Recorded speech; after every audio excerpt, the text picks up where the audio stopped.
So let's get started without him then. I've got 5:30. Are you ready to go, Mr. Van Beek? All right.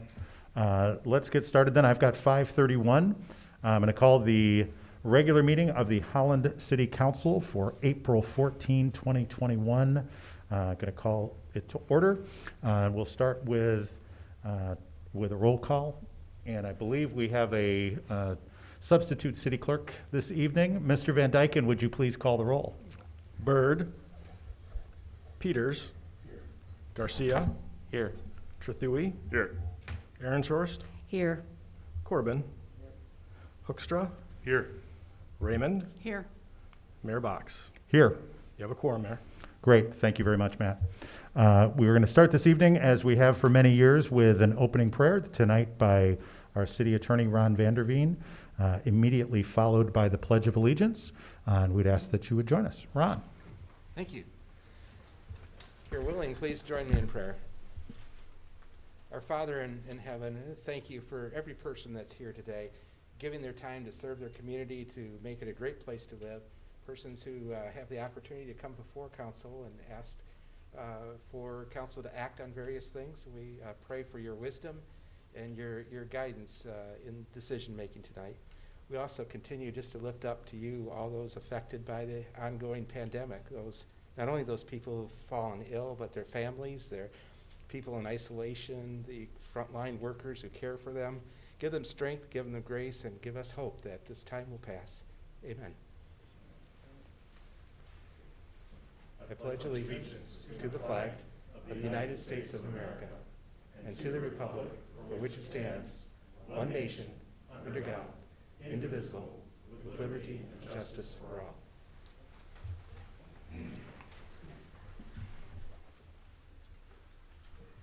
Thank you very much. The next item on the agenda is our consent agenda items. These items are all listed on the agenda. They're considered to be fairly routine, and council members have previously reviewed these items as part of our agenda packet.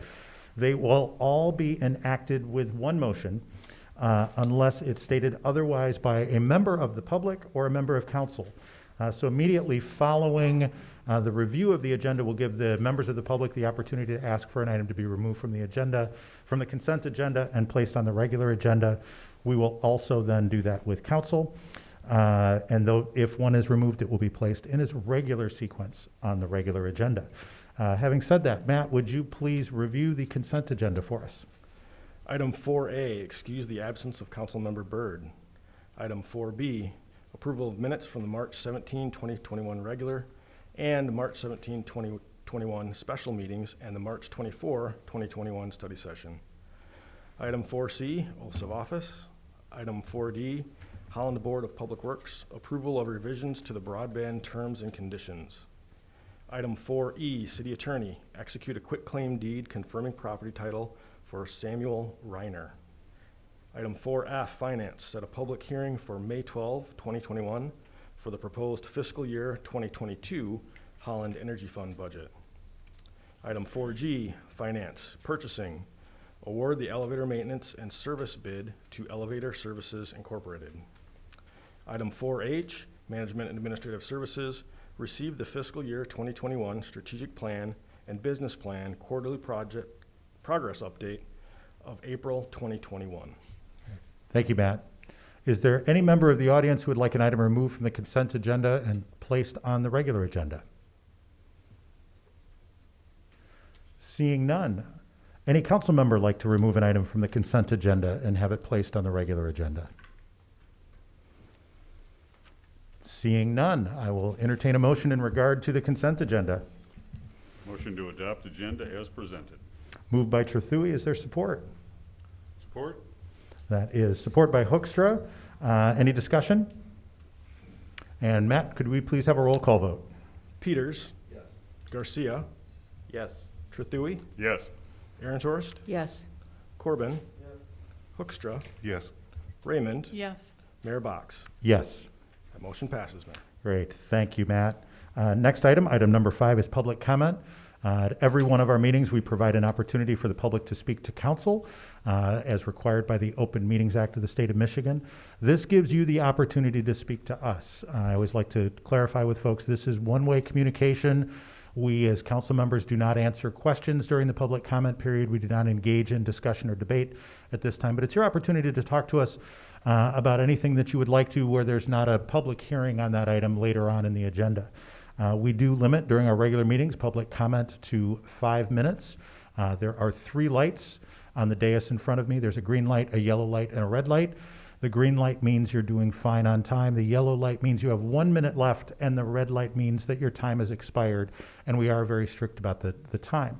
Now, having said that, if there's anyone in the audience who would like to address council at this time, please come forward to the podium. And Mr. Van Beek, have you sanitized the podium yet this evening? So it's all sanitized and ready to go, and we will be sanitizing it in between speakers. So is there anyone here who would like to address council? Yes, please come forward. And when you get to the microphone, please state your name and address for the record. Okay. Good evening, everyone. My name is Ann Hiskis, and I live at 2418 Ruth Avenue, Holland, Michigan. Thank you very much for the opportunity to speak with you tonight. For over 60 years, I've enjoyed playing, working, worshiping, studying, recreating, shopping, eating in Holland. It's a wonderful place to live. I love Holland. I love the values it represents of community spirit, innovation, and resourcefulness. I was particularly impressed when 11 years ago there was a new community energy plan with a beautiful new brochure. Holland was presented as a place where big ideas come alive, and in fact that's often true. Words were used like innovative, creative, stewardship, resilience. A beautiful vision of life in Holland, wonderful goals and aspirations that were valid 10 years ago, and many remain valid today. Good progress has been made on a number of these goals, but I'm afraid we've come up short on several of them that still remain valid. There are goals regarding new investments in wind energy, leading the region in developing regional energy productivity, innovative current strategy, and clean energy. We had a goal of performing 200 to 400 home energy retrofits per year. One thing that has been missing is accountability and frequent reporting and continued community engagement. So my next question to all of you, please give this careful consideration, is what will the next Holland Community Energy Plan look like? What will be the aspirations and goals? How will we continue to be a leader in innovation in all the ways that we've envisioned 10 years ago? I encourage this time around greater follow-through and accountability.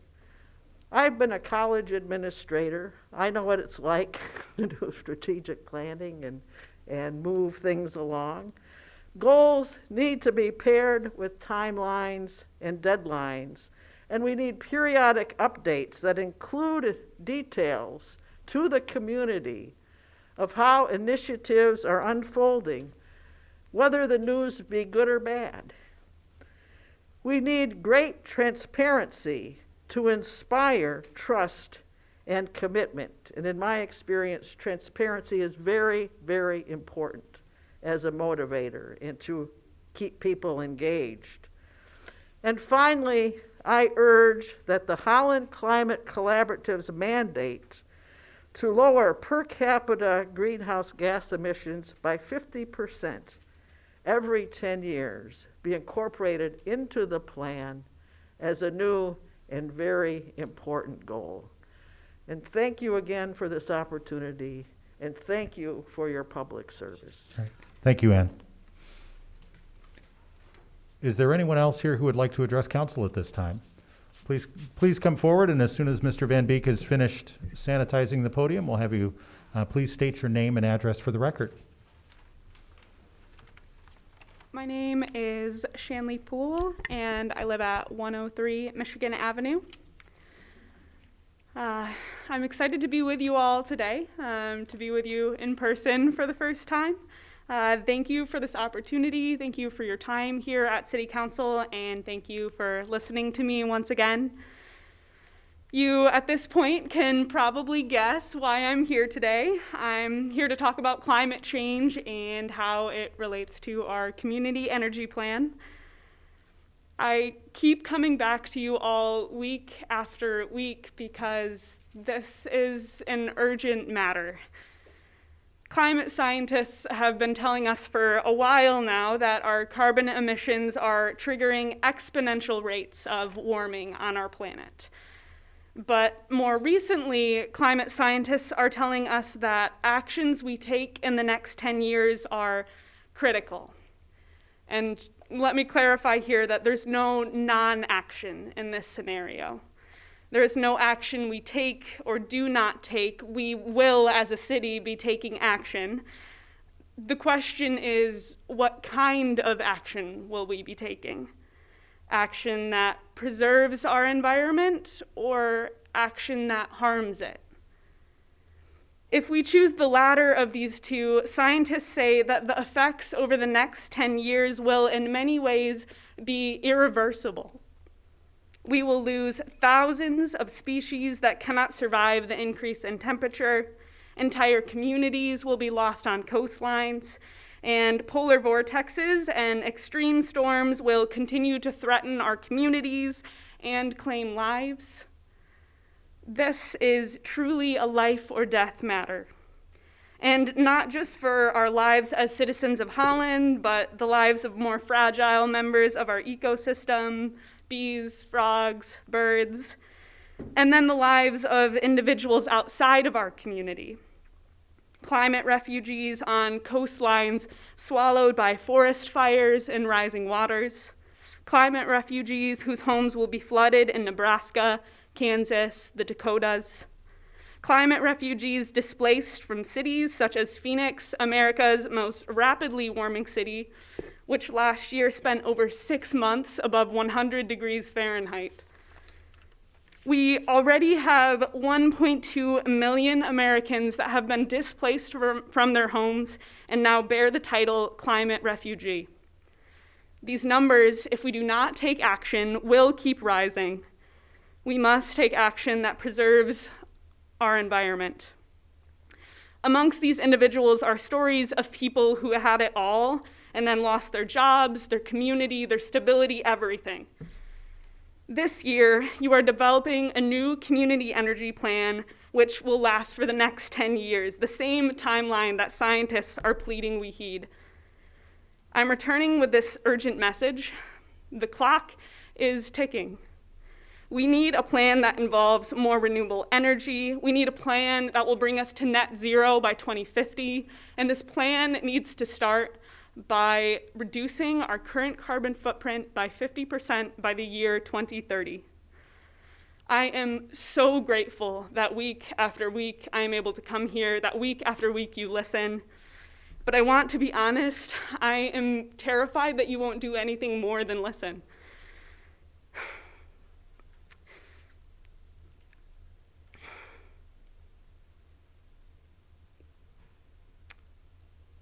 I'm sorry, I'm getting a little choked up, which I didn't expect, but you're making decisions that are crucial for my future, for my future children's future. Please keep Holland, keep this planet a place that's worth living. Thank you. Thank you very much, Shanley. Is there anyone else who would like to address council at this time? Yep, please come forward. And of course, would you please state your name and address for the record? Hi, my name is Jessica Cordy. I live at apartment 2947 Mill Pond Drive, 3B. A little bit about me. I was raised overseas. My father was an expat, and after coming back to the States, I wanted to go to school at Hope College. Liked Holland so much, I decided to set up roots here. I decided to start my professional career here, and I've been here ever since. I've really enjoyed being in Holland, and I've started to call this place home. And I have a strong interest in Holland developing clean energy. I appreciate that the Holland PPW supports efficient energy use and is making efforts to move us beyond traditional sources of energy, but I believe there is still a ways to go to improve our emissions. In short, I just wanted to come here today to encourage our Holland City government and the BPW to go big on renewable energy like wind, solar, and thermal, and to move us away from fossil fuels. The Holland Climate Collaborative's initiative to reduce every Holland resident's greenhouse gas emissions by 50% every 10 years is a very ambitious goal, and it aims very high. But I believe that setting an ambitious goal like this is admirable and sends a clear message to all those within Holland and outside of it that we prioritize our planet's well-being. And as a Holland resident, I find this very important. Thank you for your time. Thank you, Jessica.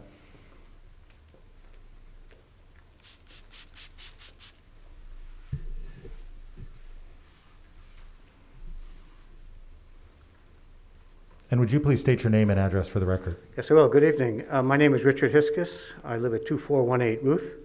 Curiously, the same address as our first speaker, who shares the last name that I have. I'd like to talk about climate change in a particular context. I'm a professor emeritus of political science and human rights, and I'd like to talk specifically about the impact of climate change on human rights.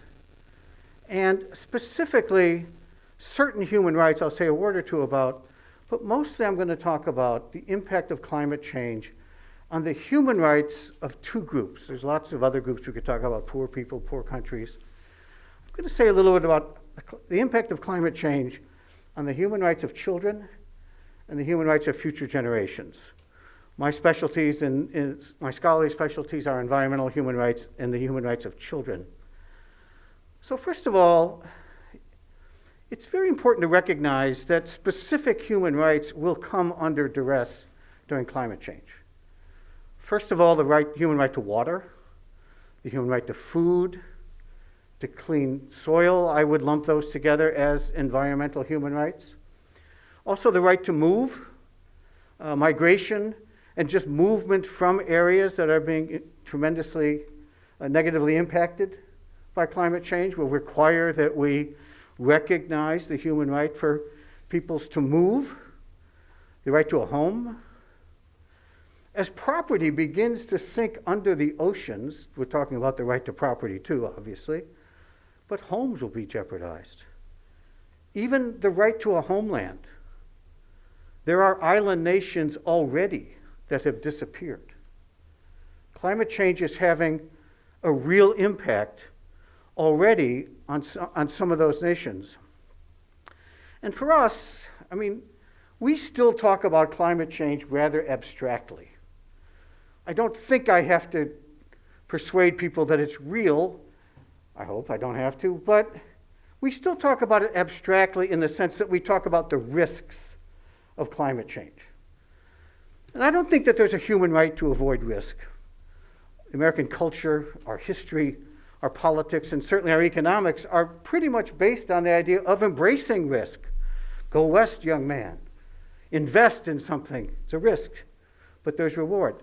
There's not a human right to avoid risk. Climate change, for us, portends a lot of risks. But there are two groups of people for whom climate change is not about risk. It's about harm. It's about the real consequences.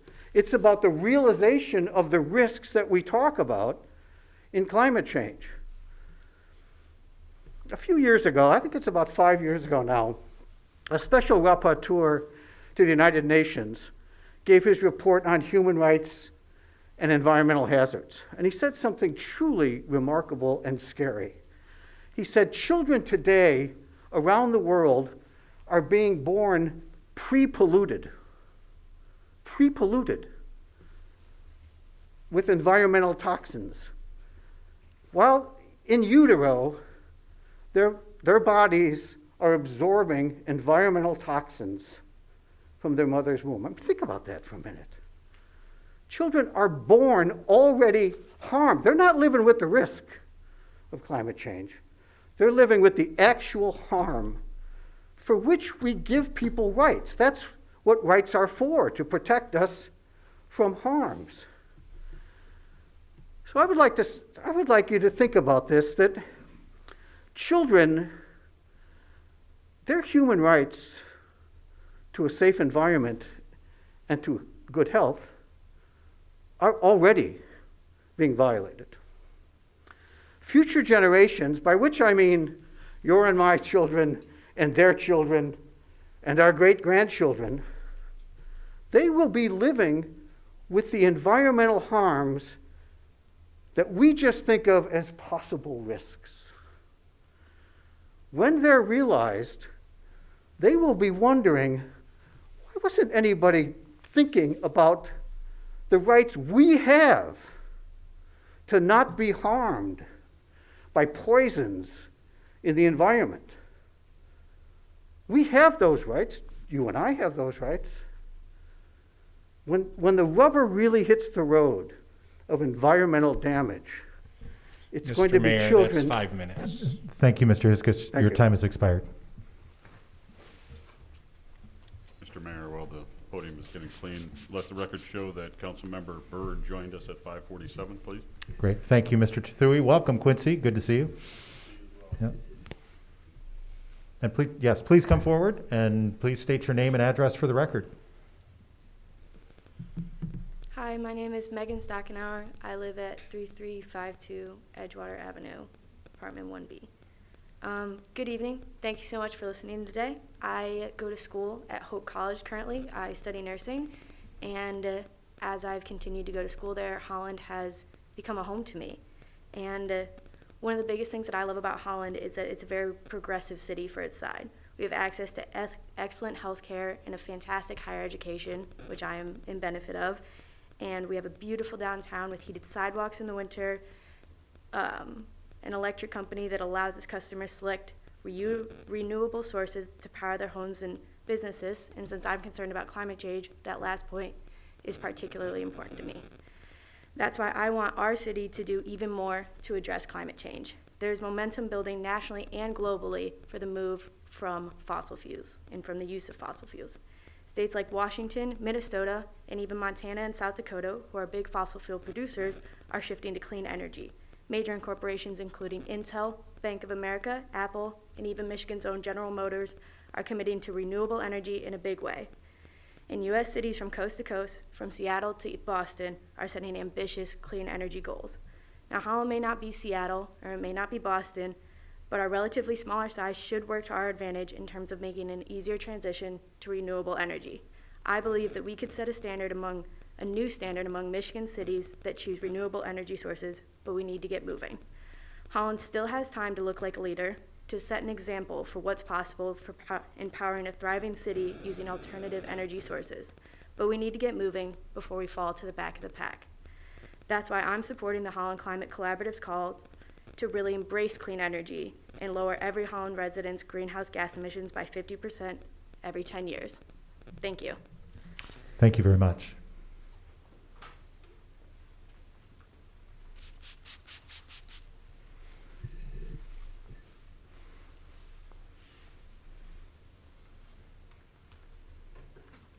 And would you please state your name and address for the record? Absolutely.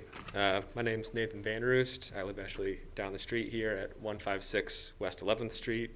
And I'm really excited about the fellow speakers talking about climate action and upcoming changes. Also for me, I'm a young professional working as an engineer in South Haven, so one thing that's important to me, jobs. And I've been recently reading this document called America's Zero Carbon Action Plan, though reading's generous, it's 400 pages, so it's more aggressive sifting.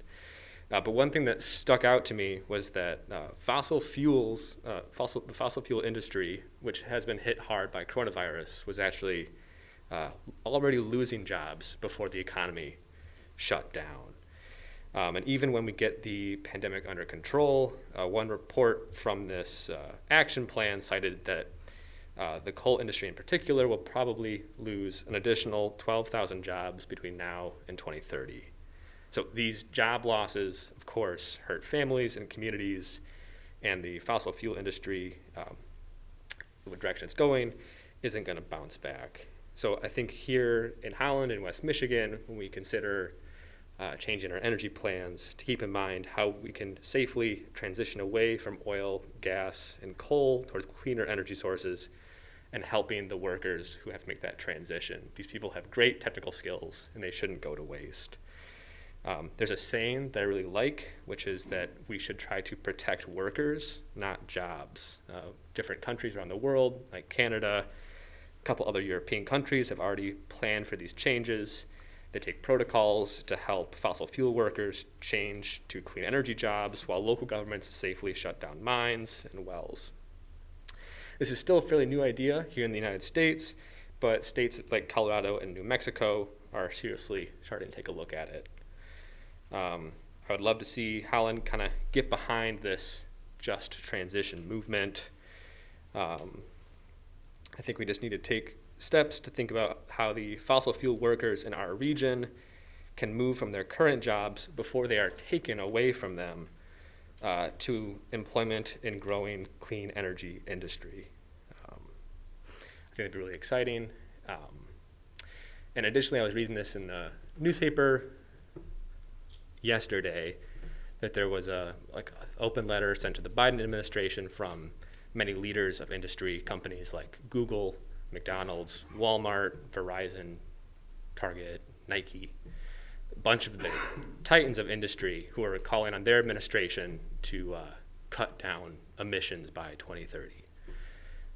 So I think the world industry population is really starting to take this seriously. And I think we should rally behind that.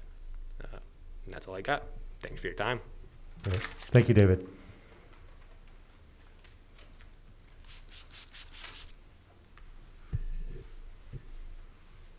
Is there anyone else who would like to address council at this time?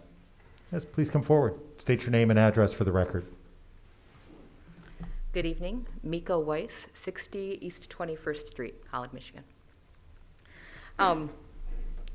Pedal Holland is one of the organizations that signed on with the Holland Climate Collaborative in support of the goal of reducing emissions in the city of Holland over the next 10 years. But I'm here more tonight as a resident than as a spokesperson for Pedal Holland. And I wanted to tell you about a couple things that have happened in our family in the last few months, things that my kids have come home with, and things that can get me out of the house tonight when I would really rather not be at a meeting, standing in front of people. But when I'm talking to my kids, I can't not. A few months ago, one of my daughters told me, my 12-year-old, that she was so worried about climate change. And she'd read that one of the most important things that you could do in order to address climate change was to stop eating meat. And so she was going to be a vegetarian. And as the grocery shopper and the primary chef in the family, I wasn't quite as excited about that. That's a lot more work for us. But she did, and she maintained it for probably about 6 weeks, and then bacon broke her eventually. But she was committed. I mean, 6 weeks for a 12-year-old to go without any meat, I thought was pretty remarkable. My 9-year-old has come to me as well, and she came home a couple months ago and said, Mom, I want you to show me how do I write a letter to the governor, because I'm really, really worried about climate change. And I want her to do something about it, and I don't know what, but I want her to fix it. Our kids are carrying this burden that is not something that a child should be carrying. They're the most important stakeholders in this conversation, and they're not really able to engage in this conversation at their ages in a meaningful way.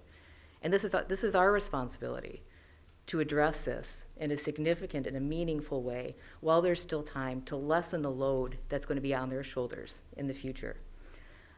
right before this meeting, about 20 minutes before this meeting started, I left a meeting on the Council for Climate Solutions. It's a state thing that's been put together, and there are a few different work groups. I'm in the transportation work group. We had our first meeting today, and they were talking about, we had a couple of subject matter experts who were telling us the rate of change that we have to move at in order to meet these goals. And it's stunningly fast. And every work group, and they've got energy work group and different things, they're all facing these really high goals. So some of them were, they're talking a lot about electrification of vehicles and stuff like that. We have about 23,000 electric vehicles in Michigan right now. We need to be at about 2.1 million by 2030 in order to meet our goals. Fast charging stations, we have about 123 of those in Michigan right now. We need to have almost 11,000 by 2030. And those numbers are all based on a 20% reduction in vehicle miles traveled. So that's something that needs to happen on top of that. This is something that can be done, but it's going to require concerted effort. And the longer we wait, every month, every year we wait to take action, the more difficult that action makes to take. So I would ask you to support this initiative and really look at what solid action steps Holland can take in the near future in order to give us a better climate future for our kids. Thank you. Thank you, Mika.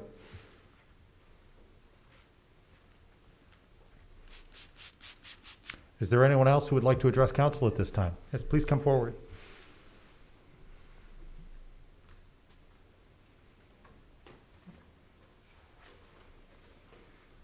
And would you please state your name and address for the record? My name is Peter Bogart. I live at 235 North Lindy Street in Zeeland. And I'm here tonight to represent the Holland Climate Collaborative. And we have a letter we'd like to present to council. I'd like to read that. And but thank you for time here tonight. Thank you for dealing with tough questions. I know climate's one of them. You deal with a lot of tough questions. But we are really convinced that this is a foundational kind of challenge that needs to be faced. So let me read. Dear Holland City Council members, we people of the Holland community urge each of you to make a public statement to fight climate change by setting a goal to cut Holland's greenhouse gas emissions in half by 2030. The purpose of our community energy plan is to secure a good future for Holland. Climate scientists today are sounding a powerful alarm. Our good future is at risk. And unfortunately, our weak CEP mission statement and goals significantly increase that risk. We have invested countless hours participating in government meetings, actively informing and educating elected officials, the public, and appointed officials. We have been reasonable and respectful in our efforts to put this urgent priority on the city's agenda, but we have been surprised by the lack of response and contradictory messaging. The mayor has told City Council not to consider updating the goal until after the strategic development team completes its study and report. The city manager has told the SDT not to consider adjustments to the goal, and the CEP steering committee says that adjusting the goal is out of their scope. Not only is this dissonance confusing, but it most definitely is not what our community needs or wants. A recent poll of voters in the Holland area shows that 76% expect their local government to act on climate change. Local industry, pressured by their Tier 1 customers, need to show a strong city leadership against climate change in order to retool and invest in new clean technologies with confidence. Hollanders, many involved in local nonprofits and churches, also expect elected city officials to lead and to pursue the common good. Our young people expect us to protect their future. Climate action begins with a goal. Strategies, tactics, and budgets follow. We formally request a council vote to cut carbon emissions in half by 2030. We await your commitment to our common good and future. Budget decisions and council elections are imminent, We deserve an answer. The Holland community deserves to know where council stands on climate change. Sincerely, the Holland Climate Collaborative members. So thank you for your time. Thank you, Peter.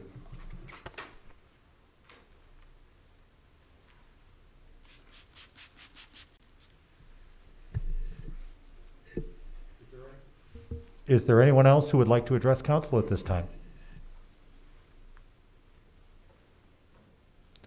Seeing none, I will close the public comment period. Next item on the agenda, I believe, are number 9, written petitions and communications. In this age of COVID, not everyone feels comfortable coming to a public city council meeting, so we have created an email address where we can receive public comments through email. That is publiccomment@cityofholland.com. That's publiccomment@cityofholland.com. Council members receive those emails in between council meetings. We accumulate them, and at our regular meetings, we accept those public comments into the record. We do not read them out loud at meetings, but they are available as part of the public record. And at this time, I would entertain a motion to accept those public comments into the record. So moved. Moved by Mr. Trethewey. Is there support? Support. Support by Ms. Ayershorst. Is there any discussion? All those in favor say aye. Aye. All opposed, same sign. Motion carries. Next item, item number 10, adoption of ordinances. Proposed rezoning of 1895 Transport Lane from the C2 Highway Commercial District to the I1 Industrial District, and rezoning of 1900 Transport Lane from the AGR Agricultural District to the I1 Industrial District. Mr. Van Beek. Yes, I'm going to reintroduce you to Mark Cornelis, who is going to come and give a brief reminder on this topic. This has been before you, I think, already, and then can answer any questions. Otherwise, this is before you tonight. Great. Thanks, Mark. Good evening, Mr. Mayor and Council. Yes, the item before you is a request to rezone 2 adjoining properties for the purpose of developing the combined site as a cold storage warehousing facility. So I'm just going to walk through kind of the key points from the staff report. And just for information, the applicant is present here tonight if you do have questions or would like to know more about the proposed use. So the 2 properties are located, they're adjoining. They're on the west side of 58th Street at the extreme south end of the city limits, which is just immediately south of Highway 196. The larger of the 2 parcels is 1900 Transport Lane. That's a 16-acre site currently zoned agricultural. 1895 Transport Lane is a 2-acre site, which is currently zoned highway commercial. And again, the request is from the applicant that they both be rezoned to the industrial zone district. The combined property would then be bordered on the west and to the north by properties that are currently zoned agricultural, but those are part of Fillmore Township. To the south and to the west would be properties that are currently zoned highway commercial. The master plan future land use map does designate both these lots as well as the surrounding area as best suited for industrial use, as does the proposed UDO. So the process whereby staff review rezoning requests and arrive at a recommendation for the Planning Commission includes looking at a series of 9 questions that are designed to evaluate the appropriateness of the rezoning, such as would the rezoning be consistent with development trends in the area? Would the rezoning be consistent with the master plan? And would it not constitute spot zoning? And in each of those cases and the other 6 questions, the responses were in the affirmative, suggesting the appropriateness for rezoning. And then another part of the process for reviewing the request is for the staff from various departments, from the city, fire department, streets department, a couple of BPW departments, to review the request and determine whether they view any concerns or red flags with the rezoning. And all those concerns came back without any concerns. All those comments came back without any concerns. And in addition, the comments were regarding the future use of that site as a warehousing facility were also very positive. There were no comments received as a part of our typical pursuit of public comment regarding this proposal.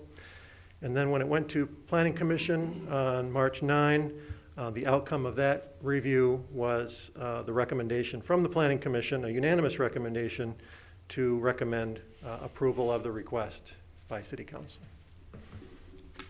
Great. Thank you, Mark. Any questions from council members for staff? Yes, go ahead, Dave. One real quick question. I'm assuming, given the nature of warehousing facilities, this doesn't pose any unusual height impositions in that area, like it's not going to interfere with the airport operations. I believe it is a portion of that lot, of the larger of the two lots is in the airport overlay district, but no, I believe we're well below the height threshold for what would be concerning. Okay. We haven't done an airport review yet. We've not requested it, but it should not be a problem. Okay. Thank you.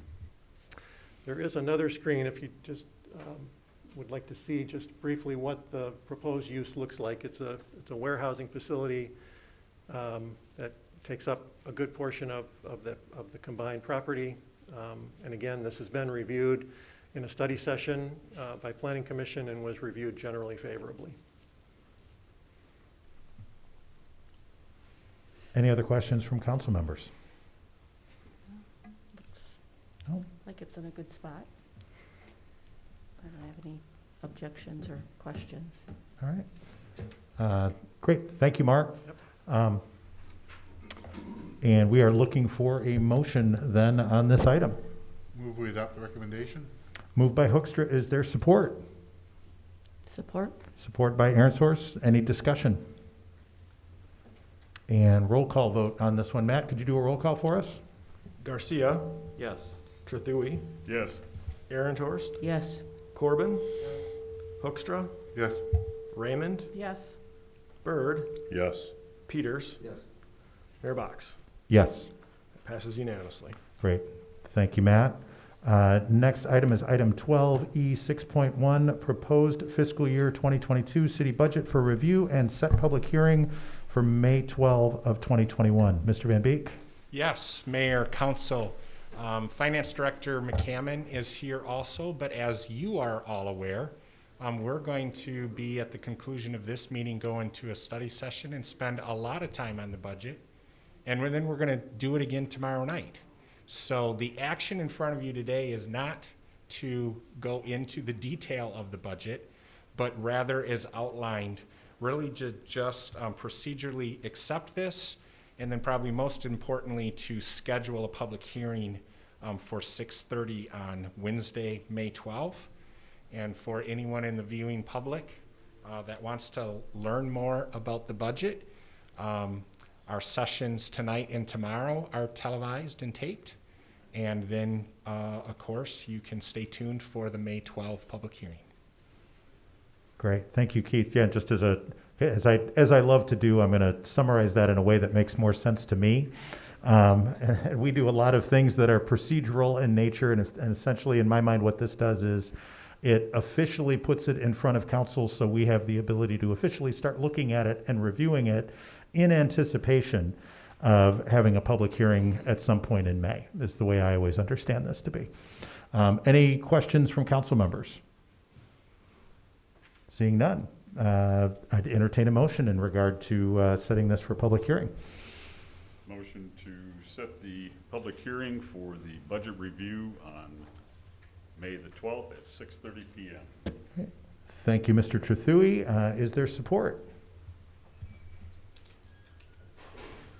Support. Gotta go Support. ahead, Nikki. I'm waiting for support.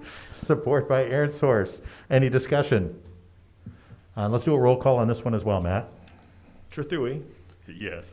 Aaronhorst, Yes. Corbin, Hoekstra, Yes. Raymond, Yes. Byrd, Yes. Peters. Yes. Garcia, Yes. Mayor Box. Yes. That passes unanimously. Great. Thank you, Matt. Next item number 13, communications from the city manager. Mr. Van Beek. Yeah, just a couple things this evening. One, that I wasn't otherwise going to do, But since it was read into the record tonight, just for clarity and accuracy, there was the letter that made a mention of me, and I'm not so worried about that, but about the work of the SDT, the Strategic Development Team. And the letter that was read into the record tonight was had been distributed earlier, and both the chair and the vice chair of the Strategic Development Team, and then before the meeting, I just touched base with the two council members. Just two things. Not my accuracy, but all four confirmed that I never made a statement along the lines that the SDT not consider adjustments to the goal. And in fact, the SDT had some relatively lengthy discussions at the beginning of their meetings, and came to a consensus as a group that they would delay any discussion on a goal and a possible recommendation that comes from the SDT to all of you at the conclusion of their process, along with all of their recommendations. Again, that's why they've been established as a task force. It's happened before through the history of the community energy plan. That group decided that they wanted to do their research and take a look at possible options towards goal recommendations before they had those specific goals. So again, I'm not saying that for me, I'm just saying, just to clarify the record and accuracy, representing the SDT group. The other thing, just so you're aware, we're in those couple months as council that some of our scheduling is a little unusual. For example, this week is a week later than normal for having our regular meeting because of spring break last year, which means we have a regular meeting again right away next week. And then the same thing happens in May because of traditionally our tulip time meetings, where we don't have a first meeting and then we have two council meetings back to back regular, and then only one study session at the end of the month. Tonight, I think it's gonna work pretty well where we're gonna conclude this meeting and then go in and have a study session. And I'm not exactly sure, but we're not expecting to have a particularly long regular meeting next week, but we do have kind of a buildup of a collection of items, none of them particularly long, I don't think, but items that we really would like to have some time with you in a study session. So just to be aware, and maybe if anyone has a problem with this, but otherwise, we're looking at, there's a good possibility that we will actually have a shorter regular meeting next week. I think we'll keep with the historic 6:30 start time, but then try to knock out some items in a study session following the regular meeting.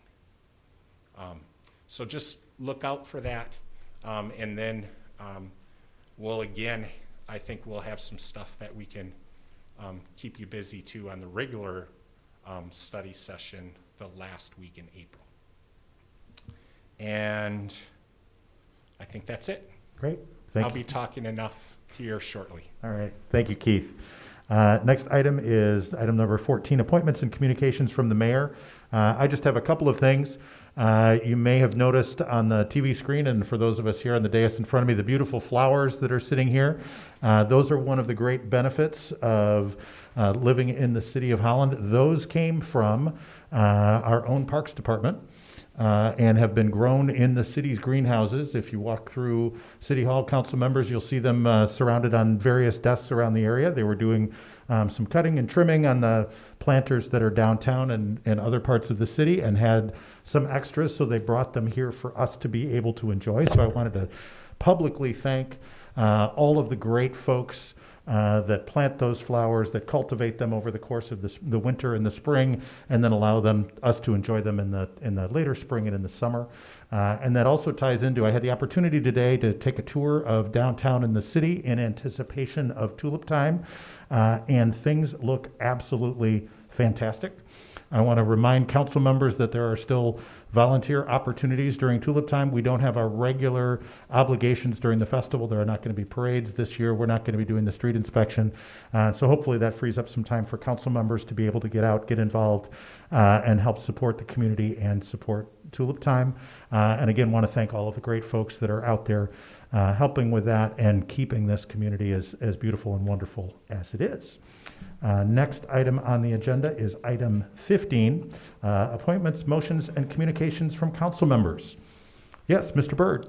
So you spoke about volunteering for Tulip Time. Is that something for just council, or is that something for others as well? Great point. I am sure that Gwen Auerda at Tulip Time would love to hear from folks who are interested in volunteering. I actually met with her today, and she said that they had a much smaller group of volunteers this year, so would not be just for us. I would encourage anybody who's interested in helping out during the Tulip Time Festival to get in touch with Tulip Time. Their number, I don't have it right in front of me, but I'm sure that you can quickly Google that. So yes, thanks for bringing that up, Quincy. Yep. So that would be Tulip Time, right? Look up Tulip Time. Tuliptime.com is their website. Yes. God, you are Thank great you. at prompting me in those things. Excellent. Anything else, Quincy? That's it. All right, wonderful. Thank you. Yes, Lynn. Yeah, just a quick question. Thank you for that clarification. I appreciated that. And so I was just wondering, and I apologize if you've mentioned this before, Nikki, in your updates of the SDT. What is the timeline? Is there a set timeline, or are you just working through research until you get to a point at some point in the future? Yes. Yeah, the original timeline was, and I believe it was your letter to the business community, said 6 to 8 months, 6 to 9 months, this kind of thing. Well, we're into 8 months, and as you know, I do the blah blah blah every couple weeks, and I always say I'm impatient. We are going through things, and it'll just take the time. I would have liked to have had it done before the budget, but there is a space in the budget, so we can all talk about that. But I don't think at this point it seems to be whatever time it takes. We finished transportation. We had a discussion from Mary Ellen from Steelcase come and talk, and that was amazing. And I think what I sensed the last time was members are starting to get pumped about it. I mean, we're kind of like going through the stuff. And now we're excited. There are things that we can do, and I'm hoping that generates. We'll kind of wrap it up in the next couple months, you think, and then start to your staff, so you can. Yeah, I mean, it's the work of the committee. Yeah. So, but yeah, I'm thinking, it can't go on forever. But we've got a couple more, so transportation, building, retrofits, and then we'll come. And that's why I say, as far as a goal, the consensus was, because I work with a goal, and then we work toward a goal. The group has decided we're all going to read and do our research and decide on the goal, whatever that goal is, whether it's be progressive or whether it is related to carbon footprint or do more. I would, of course, I consider it a climate change crisis, but not everybody, we haven't said that, and we haven't said that kind of goal. We haven't said we even want to change what we're doing now. So this remains to be seen. And I think it is up to, as the manager said, the consensus was the SDT will come up with our goals and our strategies, our decisions, and then it'll come to council. And then council can say, good goal, bad goal, modify the goal, and go forward. Thank you. Yes, so timeline, And just a clarification for the folks at home, because I think most of us in the room know this, but I'm not sure everybody at home SDT. knows this. Yeah, SDT stands for Strategic Development Team. Yes. That is the group that is working on potential revisions and updates to our community energy plan. And both you, Nikki Ehrenshorst, and you, Scott Corbin, as members of council, are also members of that strategic development team. And I just want to make sure that everybody was clear on the fact that you and others are the folks that have been charged by council to do this work on our behalf and come back to us with recommendations that then we have the ability to review and decide how we're going to act on those recommendations. Yes, and actually, that's a good point, the SDT, to explain what it stands for. And also, there was another public comment about the accountability needed. And the SDT is kind of the accountability arm of the community energy plan. It's scheduled, this is the second one? Second I time think we've had a since in that strategic 10 development years. team, yes. And so I would anticipate going forward, there would be more. This one is an important one. Yeah, for clarification with the public, the community energy plan is a multi-decade plan that has built into it updates every 3 to 5 years with a strategic development team taking a look at what we've done, where we are, what options are available, and then making recommendations on where we should go. Am I getting that correct? You know me, I like to summarize. Yes, Council. That's Okay. Sorry to hijack that. Any other questions, Lynn? No? All right. Any other communications from council members? No, seeing none. Oh, I'm sorry, Mr. Trethewey. Didn't see you there. How'd I miss you? Yeah, I'm not that small. Two things. The first one being is I'm glad Tulip Time is coming back in some way, shape, or form. We need to get back to some sort of normalcy. But even better yet, and even more, something I'm a little bit more proud of, even though I'm very proud of Tulip Time, is that at least a portion of Memorial Day is coming back. We won't have the parade, which will be sad, but there will be the ceremony at the Civic Center, at the cemetery at 11 o'clock. That is supposed to go off like it has in the past.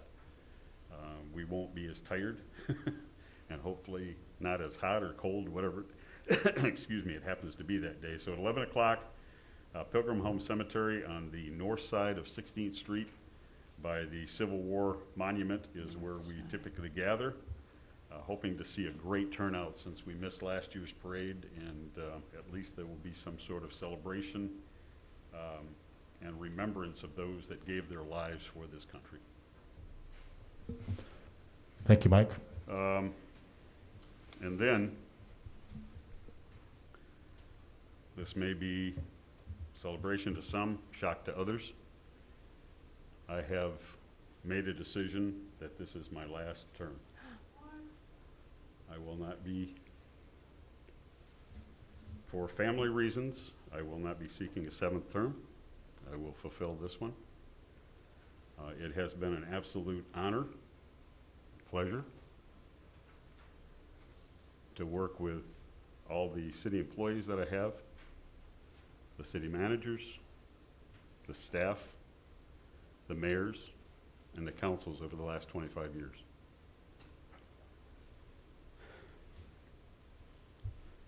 It was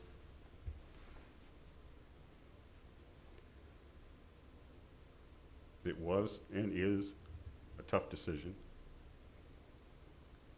but it is one for myself and my family. So again, I appreciate all the support.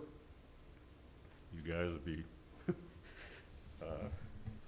in some cases probably better off without me, but you will be fine.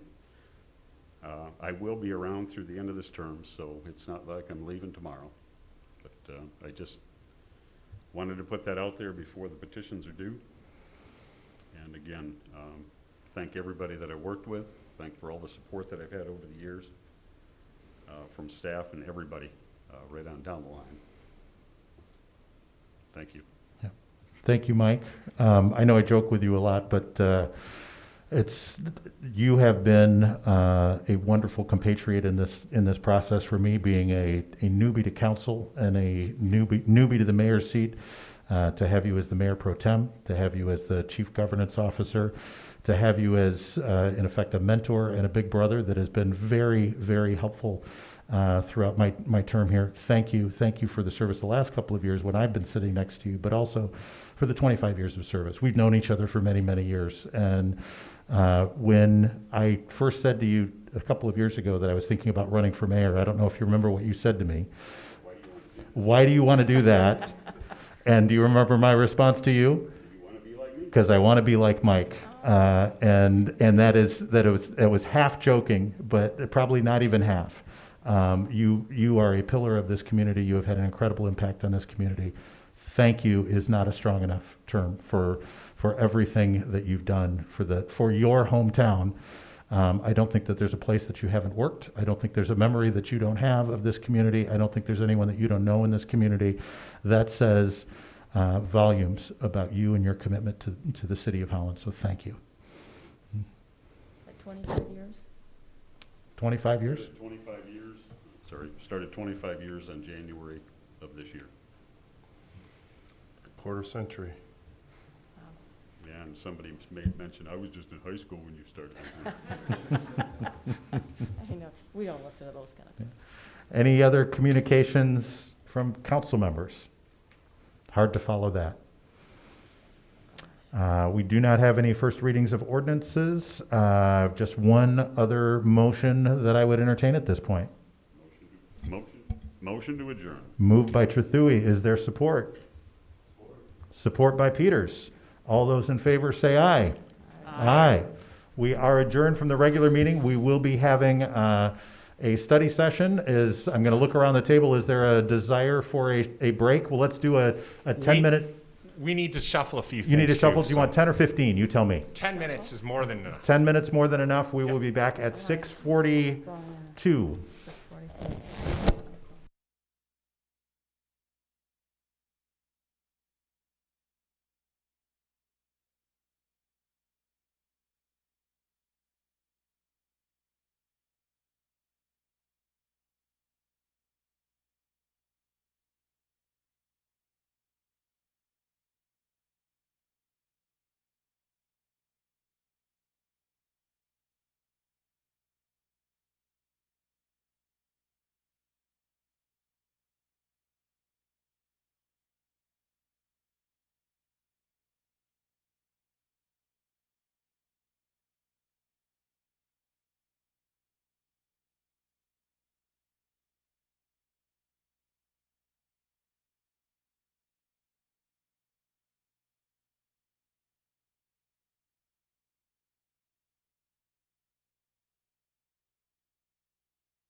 rather than passing it around.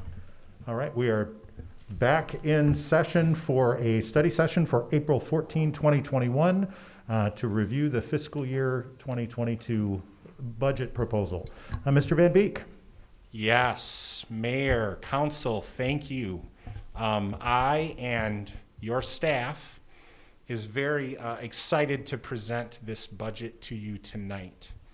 Don't worry, I'll give several minutes of introduction here and then Lynn will jump into it. But I think what you've noticed is with COVID this past year and kind of other changes, which I'll lump into that, still a relatively new city manager and a new finance director, means that we keep looking at and innovating and refining our processes. And it seemed like last year when we really had to change the process, where we weren't even able to, do our normal process, the format that we used last year, and quite frankly, I think the speed in which we progressed through the budgets, met with appreciation from all of you. Even Rick earlier tonight said that he appreciated it. So you will notice that we're trying to replicate that this year. Lynn, if you can progress to the next slide. Keith, I'm gonna interrupt your flow here just for a second. Because we just had the regular session, I forgot about the public comment in the study session. Because this is a separate meeting, we need to make sure that we give the public the opportunity to speak at this meeting as well. So before we move on with that, sorry, Lynn, I'm going to ask if there's any member of the public who would like to address council at this time.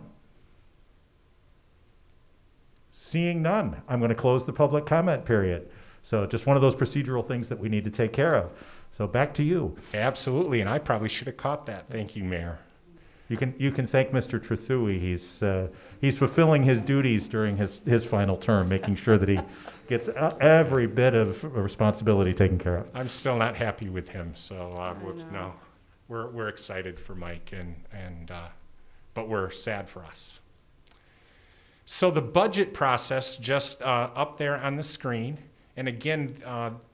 For those that can view at home, if you can't see all of the documents or that are on the screen, we will also make this PowerPoint presentation available. And of course, all the budget documents themselves are already available. What you can see is obviously we, as we've always done, our budget process begins in earnest in January. This year, Coffee with Council was different, but it was really nice that we were able to do the citizen community survey right there. And then we do the advance, and then staff makes presentations to you, implementing council goals. Tonight, we're at that point where we're submitting a proposed budget for your review that we'll do in the next 2 nights, and then all moving towards that public hearing on May 12th. Go ahead, Lynn, next slide. Here, this should look familiar. These are all the priorities that you identified at the advance in January. This year, what we did is we didn't rank them or otherwise group them by goal areas, but these were the topics that you identified as your priorities. I think it was, good. There really weren't so much new priorities in this. There was a little bit different weighting or recognition of some of them, in just how you talked about them. But we're excited about presenting a budget that I think continues to be very responsible to these goals.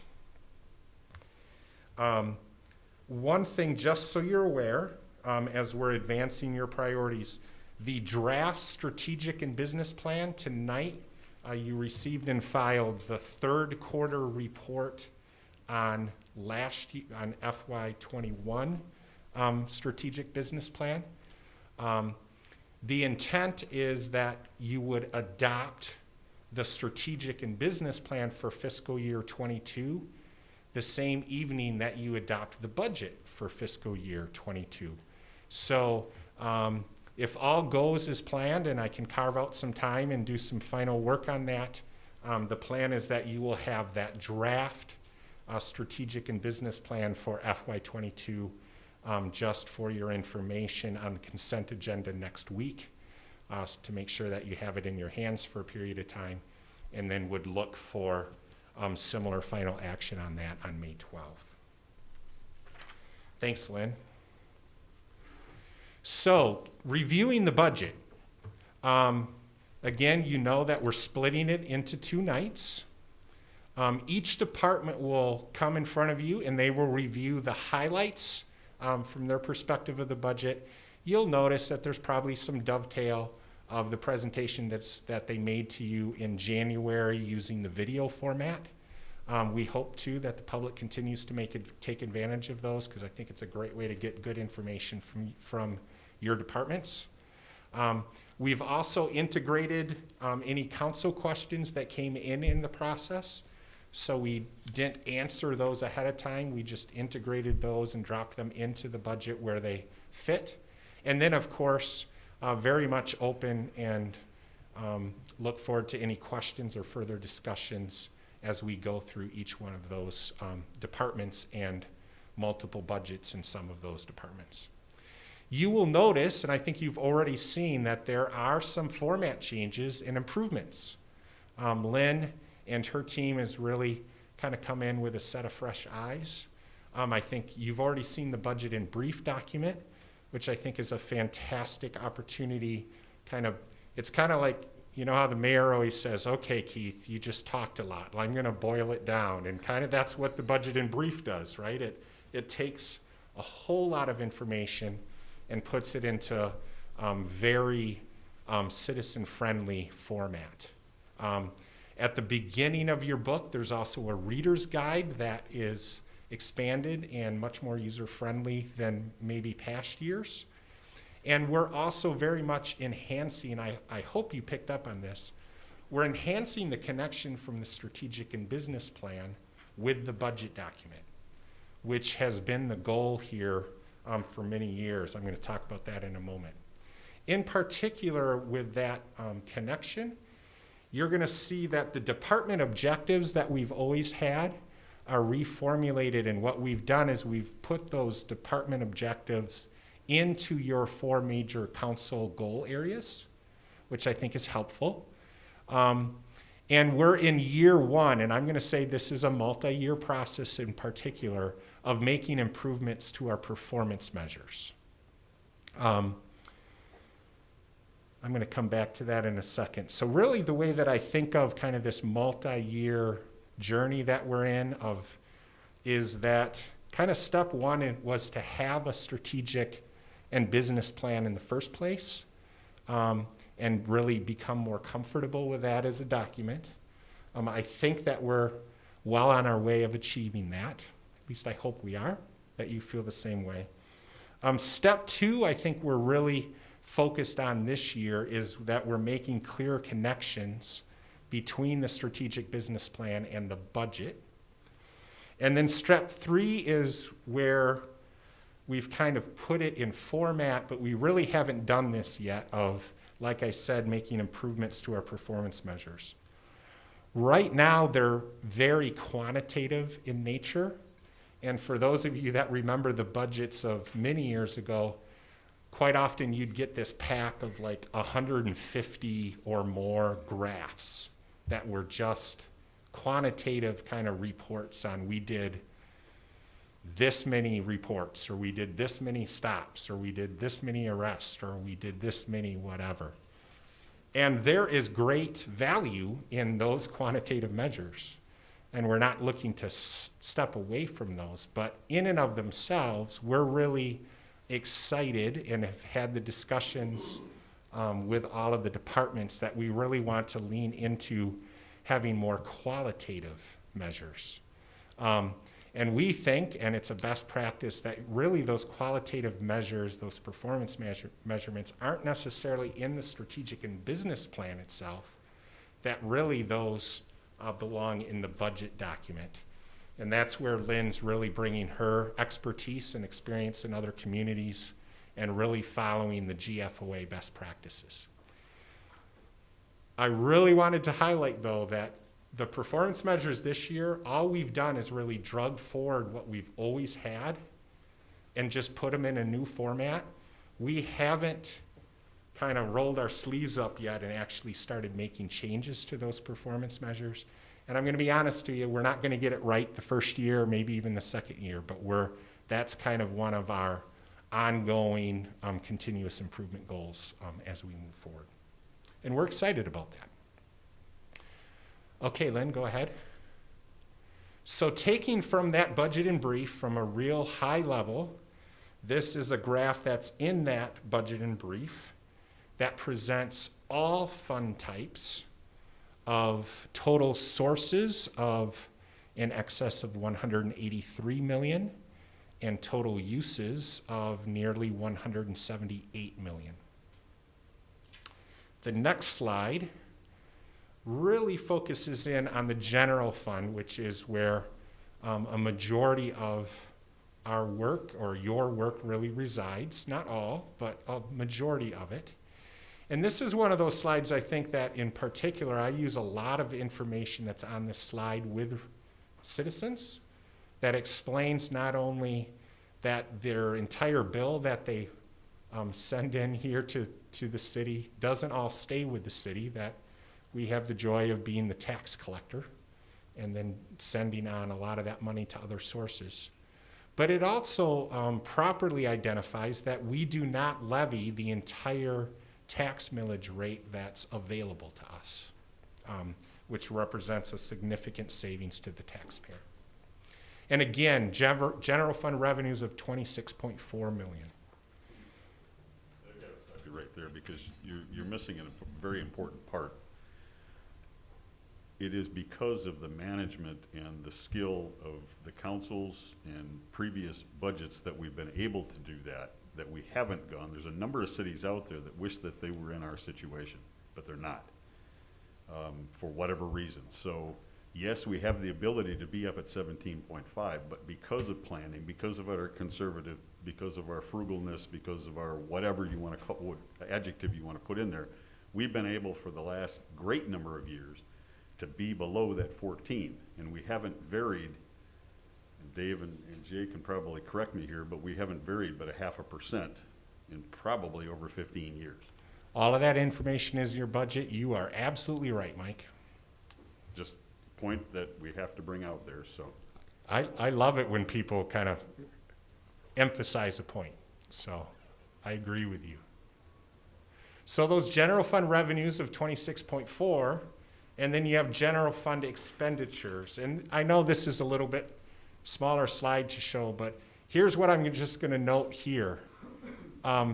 Maybe not all of us are really good in math, but you can notice one thing, that there are two different numbers there, where our expenditures, the way we're showing them here, do show that our expenditures are larger than our revenues. And as we go here, I'm not going to go too long without specifically talking about that and addressing that. So next slide, please. So the pandemic certainly continues, and now it's been over a year. I remember very well, you all remember very well doing this last year within the beginning of the pandemic. And I can absolutely report, while not everything is captured here, we have had loss of revenue. Primarily, not all, but primarily in three sources: in our recreation programming, at Windmill Island Garden, and certainly at the Holland Civic Center place. We have had increased expenditures, safety measures, and several technology measures and changes that we've put into place, not solely, but probably primarily just to support more of a remote work environment for a lot of our employees. We've had federal grants, and we're looking at the potential of other federal grants. The CARES Act certainly was of benefit to us in the fiscal year that we're in right now, in 21. The American Rescue Plan Act, I've talked to you somewhat about up until this point. And as I described that to you, that's money that we're expecting to get, but it hasn't hit our bank account yet. And I'm one of those guys where I believe it when I see it, not only that it comes, but also the amount that it comes, and that it's expected to come in 2 different tranches, they say, so 2 different deliveries. So we'll wait to see about that. And then certainly there are a lot of yet to be better defined possible uses and restrictions and mandates connected to that money. So we are not counting on that as we take a look at the budget that we're presenting to you. And then possibly their American Jobs Plan, although if anyone's been following that, that's been being discussed in DC, and that's certainly far from a done deal. And while that might have some positive impacts on us, it really is not going to have an impact in any way that we think, like specifically on the general fund. So you put all that together and shorten down, there is significant ongoing uncertainty and I think cause for caution. And Mike, as you talked about kind of decades long approach, I hope that Lynn and I and your entire management team in presenting this budget, we're living up to that historic legacy. So the way that we're balancing that difference, right, of 26.4 and 26.6 are not equal numbers. It's actually a balanced budget, but it's balanced because what we're doing is we're taking a portion of the savings that we fully expect to have in FY21, and we're going to put that money into the budget stabilization fund, and then basically we'll immediately draw that down from the budget stabilization fund to balance the FY22 budget. At least that's my recommendation to you on how we take care of that. Now that is not an action, as you can suspect, that we would ever recommend doing regularly or almost, it's a rare occurrence. It needs to be a rare occurrence. But we think it is one of those years where it is appropriate and it's the right approach. So that is the recommendation. And what are some of the reasons why we think that caution is okay to balance with? And go ahead, Lynn. So looking forward, we're balancing that caution that I've just talked about and kind of brought the room down a little bit, right, with the continued long-term investment that I think all of you have been very clear in saying that is important to us as a city. And we think that we can continue to balance that caution with the long-term investment that we've been making and making progress on in past years. And we think we can continue to do that, although with the caution of that we've got, that seemingly 226 and change off for what we're proposing. Now, a couple things. One, Lynn is really excited to, and I'm excited to have her do this. Remember that Matt Van Dyken got that wonderful charge of saying you're going to do not just a 5-year capital improvement plan, but you're going to do, we're going to go crazy and we're going to say, do a 50-year capital improvement plan. He thanks me for that every morning, by the way, yet. And he actually does, because he really likes, he likes at least doing the building part of things. Lynn is really excited on the financial side to really dig into and take a look at our financial forecasts. What I'm going to tell you, though, is similar to like Matt's 50-year capital improvement program and kind of a multi-year taking a look at our performance measures. This is going to be a multi-year task, too. But Lynn is really looking to, this next year, dig into that, so we're going to commit to that. What are some positives that we have going for us that are really hopeful for this investment? One, that you are strong supporters of and insist on and participate in sound strategic planning. Mike, here's where that history of conservative fiscal management has really served us extremely well. And we continue to have very strong development interest in the city. Mark Vanderplug will come in tomorrow night, and when you see his budget again and hear him talk, you'll hear that in spite of everything, continues to be some of the busiest times that we've ever had on the third floor. So those are all really good things. Closing fiscal year 21, also good things. We were able to make a transfer to the budget stabilization fund, which allows us to, in my recommended budget, balance FY22. But we're also able to continue our tradition of making transfers to the the Municipal Capital Improvement Fund, which makes Matt happy. And then we're also being able to make additional contributions to continue to chip away our unfunded pension liability. In FY22, you will see now there are a few positions in the BPW funds, but as it relates to other city operations, there's only one new position that was asked for and that we're recommending. And that is a position in the police department related to a recommendation that you hear more about tomorrow about moving forward with the implementation of body cams for our public safety police officers. But outside of that primarily larger investment, there are some investments, probably the next biggest investment that we're making, some in our, Matt will talk about in our infrastructure. We're doing some more investments in Esther's department with partnerships on DEI with GARE and the county. But otherwise, the good thing is that we're able to maintain the level of investments and the plans that we've had over the last several years in the priorities that you've established for us. Infrastructure, kind of that fix it first. Development, affordable housing, waterfront Holland, North Downtown. DEI, as I mentioned with Esther, sustainability in the community energy plan, and then certainly we've recently talked about broadband and are looking at some of those. So it's caution, right? And I think we really need to hold on to that caution.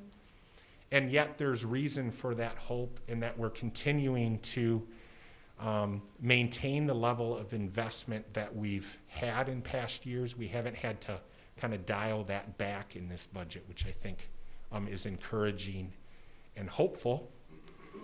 So next slide then. So just appreciation, and then you can stop having to listen to me talk here for a little bit. But really, Mike, again, you kind of beat me to the punch. There's a legacy here of leadership, of councils and sound decision making. And that has served us well because it's allowing us right now to continue the levels of investment that we've been able to build up.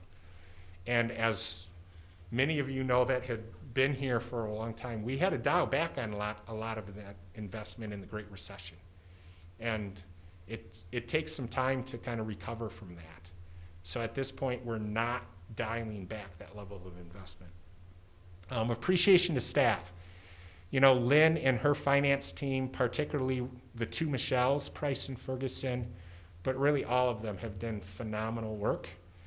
And Lynn has mentioned to me many, many times that going through the process with our teams and our management structure and how they've gone through making their requests, they just every day figure out how to make things work, understanding the financial position that we're in, and continue to provide very high levels of service to our community and our citizens. It all emanates, though, from the community, just the support for what we do.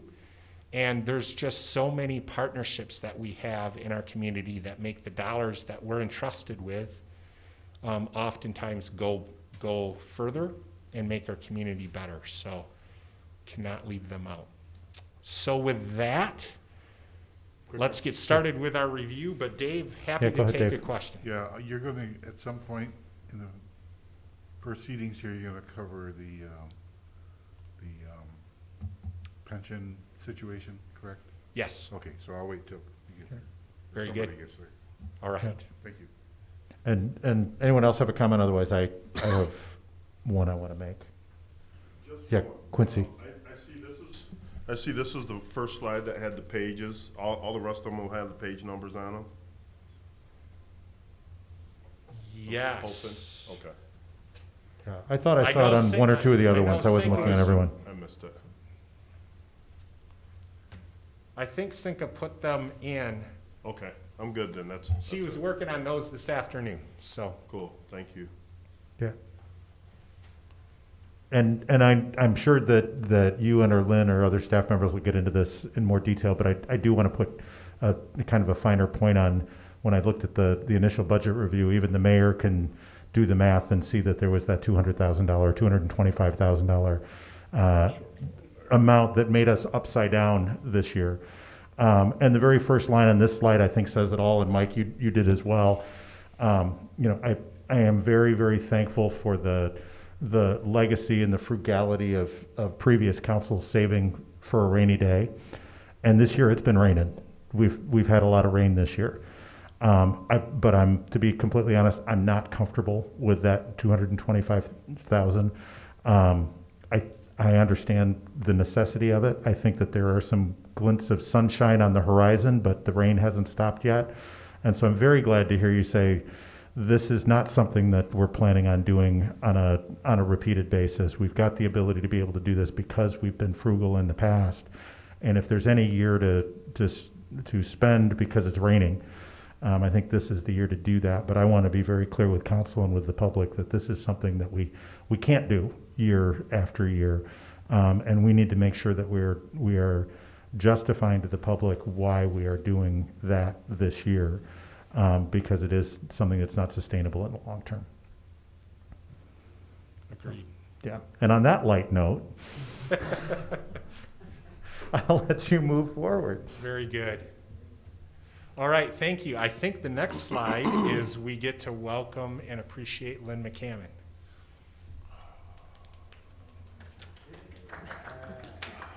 You didn't clap. Thank you, Keith. Good evening, Mayor and council members. I'm happy to be here for my first budget review, so a little nervous. But interesting, it was almost like a lead-in from all the comments because we were talking, I'm going to talk a little bit about the general fund overall before we start delving into some more of the departments. And the very first slide I put up here, I really always like to look at the reserve position because that's exactly what we're talking about. This shows a history and it shows our conservative nature. We've made, it was an informal target of like 20% fund balance. And why do we do that? Because reserves are what get us through tough times. It's kind of like our savings account at home, right? So we want to make sure we have enough to get us through tough times. Fortunately, the last few years before COVID, we were kind of enjoying not having to worry about it so much. But the year like COVID showed us firsthand why it was so critically important to have a good reserve position. In fact, if you look back at the last recession, many municipalities did not go into that one with good reserves and had a really tough time. So what does that do? As you can see, we had a healthy reserve and still have a healthy reserve position. And that allowed us to go into COVID and make a thoughtful response, not to have to do some knee-jerk maneuver. Across the country, many did. There were people who took, communities that had to take tax anticipation notes, debt out, just to cover their bills. So this chart is a great example of it shows the conservative nature and the benefit of that brings to the city. So I agree it's a concern about this current year, but as you can see, even with that planned use of the budget stabilization, we still will be above that target threshold. And I tell you, we do budget very conservatively here. If you look at our past, we typically budget our revenues on the lower side and our expenditures on the higher side and usually come out at the end of the year with a little bit more. But we never want to count on that, obviously. But so this kind of shows that this budget we're presenting still maintains that level of reserve position that we have targeted. So I want to look a little closer at the revenues that make up the general fund, and sorry about the small slides. Now this, I have two different looks at the revenues. So the general fund revenues really have just four major categories, but the largest one is property tax. Over 40% of our revenues come from property tax. Now the chart on the right kind of shows a historical look at some of these revenues. So property tax is the top line. And you can see in fiscal year 17, we took a significant decrease in that, and that's really when the state changed their regulation related to personal property tax for eligible manufacturing equipment. So since then, we've recovered. But this, it's a little, I do want to make a point that we still, as a city, have kept and proposed this rate to stay the same, which is under the allowable rate. The increase is due somewhat to the new taxable property, but it also reflects a reallocation of some of our debt millage, because we have been paying down our debt and do not need as much, so we reallocated, but still the overall tax rate remains the same. So one of the next big sources of revenue is our state revenue sharing, and that's the second line down, and that's really based on our share of sales tax from the state. And the state does provide us with some of the forecasts for this revenue source. And again, as you can see in the current year we're in, and then their proposed budget, it's kind of reflecting continued caution because we don't really know if the pandemic is going to impact sales. It hasn't been as much as they originally thought, but we still are going to be cautious in case there's some lasting impact to sales tax, which would flow through to us. The third line down there, you can see it's kind of a little erratic, and that is personal property tax reimbursement. The state, when they did make that change, they gave us some reimbursement for that. And so you can see that revenue source has been somewhat volatile in the past, mostly because it's kind of one of those sources they're still kind of getting refined. I talked to somebody at the state myself. They're in fact making a change to the formula that's starting to go into play this year. So we're going to be kind of conservative in budgeting that number too. So we think, again, we've conservatively budgeted that, which will position us well for when we close out that year. And finally, the last larger source of revenue is our dividend from BPW, and that's reflected in the transfers in. So on the expenditure side, I've given you two different looks at expenditures. One, we look kind of at expenditures by group, and the other one looks at expenditures by classification. And the total expenditures in this proposed budget represent an increase of a little more than 2% from the current, from the prior budget. And really, there's not, as Keith mentioned, there's not a lot of new requests in this budget. But as somebody mentioned, one of our big strains on the general fund actually is our pension liability. In fact, our pension cost for the unfunded liability in this proposed budget versus the year we're in increased more than $400,000. And so our total increase in expenditures is about $500,000, so you can see that's a significant portion of that. So that is concerning, and we continue to whittle away by, adding in the extra contributions when we can, carving that out. But the good news is, if there is good news, is that the city has taken lots of steps over the past years and closed the plans, the defined benefit plans, and we are currently having some pension bonds. The first one is actually paid off in five more installments. So we feel will still be a strain for the next few years. And a lot of the increases come from uncontrollable things such as change in actuary assumptions. Are they changed the investment rate assumption. Those are the two big drivers of this most recent increase. So, but otherwise, the allocation still remains like expenditures by group. It's similar to prior years. Our public safety costs are our largest cost there. And when you look at classification, again, personnel services are the most significant contribution to that category. Lynn, I want to jump in there a second and say, Dave, now's as good a time as any where, yes, that is, and there's not like one fund where we can point to, because it's spread out over all of those expenditure categories, but Lynn nailed the number where it's like $400,000 increase that we've seen primarily because of the adjustments in the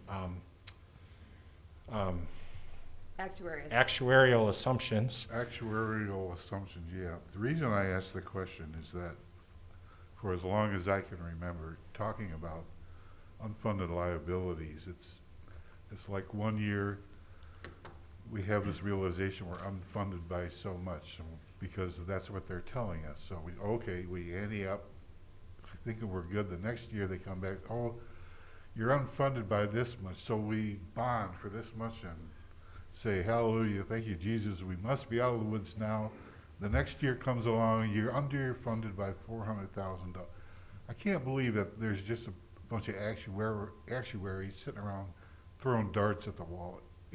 Is my assumption correct that the primary reason that this keeps coming up is the inability to accurately forecast returns on investment?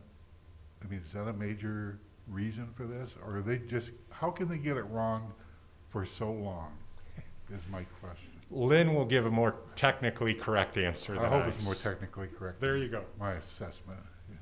Well, okay, so it is a very, very confusing topic.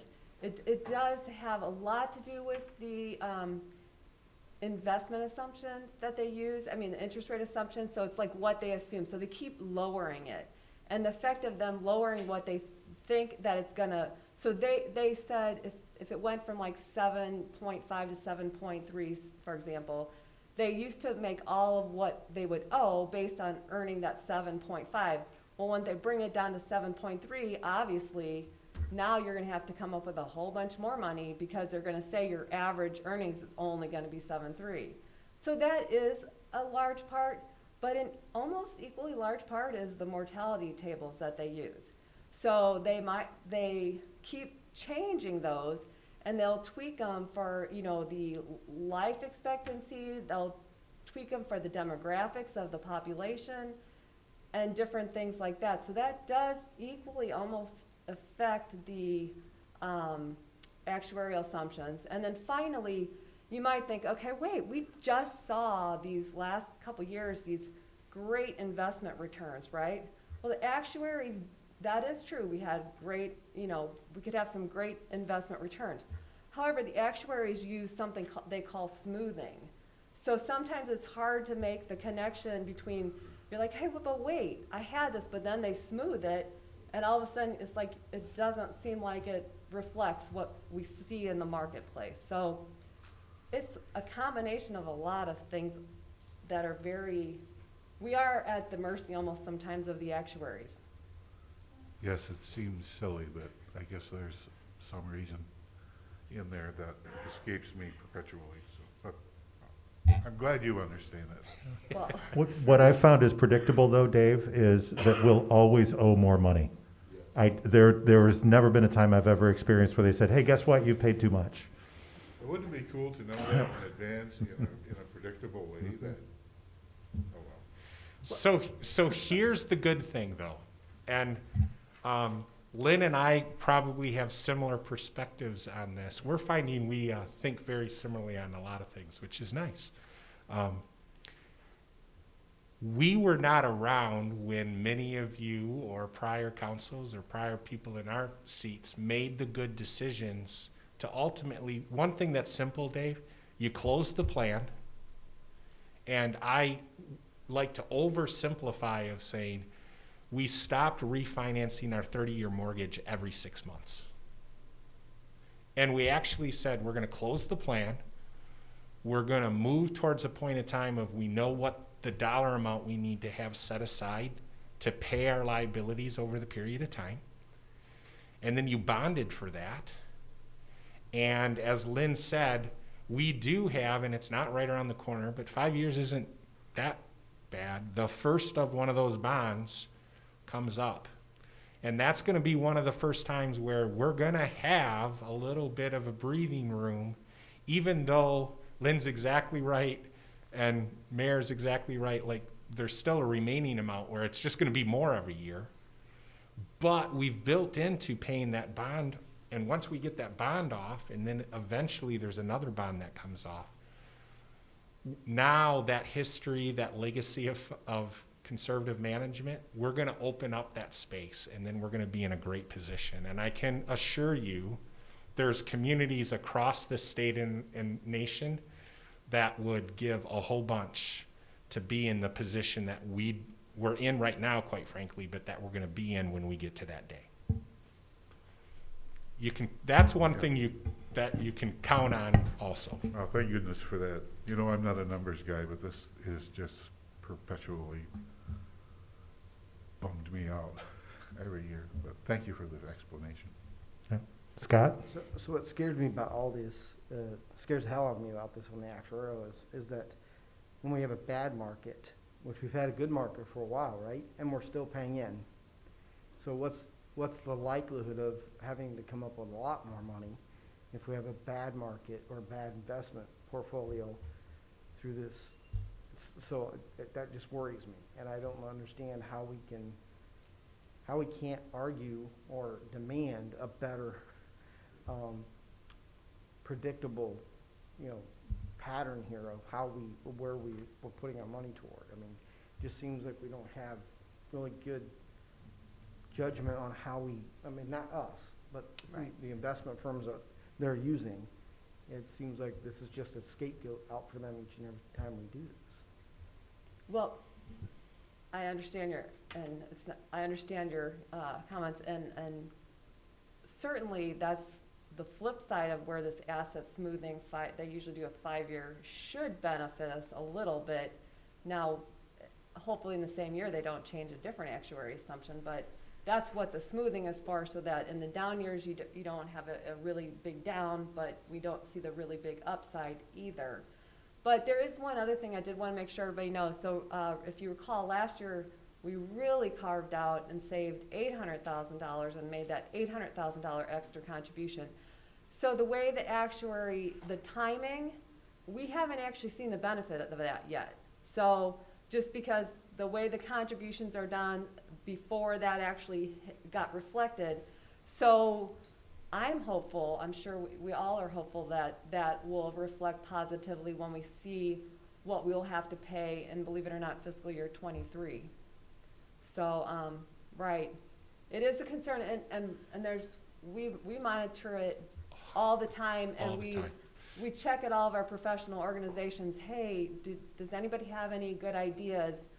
Because we're open, we are open to any good idea that anybody else has too.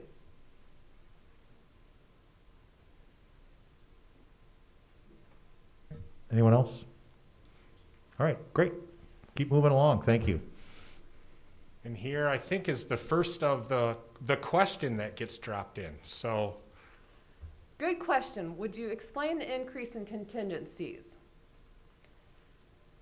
Okay, so this is a confusing area. So the interesting thing is, so GFOA and the way we do our budget process, sometimes we look at charts where we look at our adopted 21 budget compared to what we're proposing for adopted 22.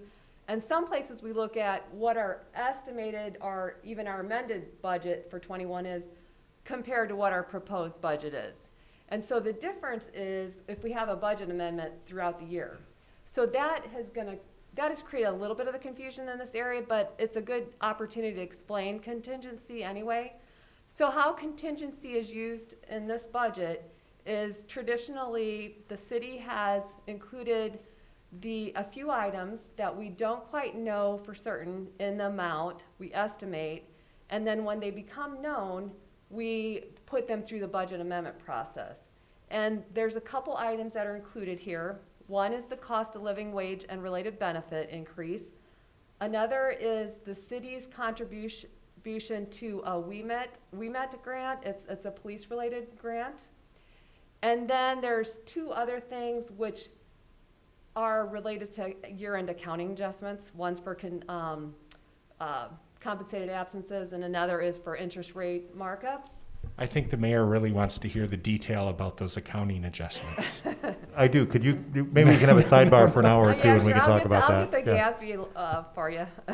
But, so that's why what's remaining when we look at so I wanted to put here, it actually was 800,000 in fiscal year 21, and then the amended budget is 50,000. And you can see we estimated that those year-end accounting adjustments are really going to come in at 100,000. And again, those are not cash at all. Those are just paper adjustments.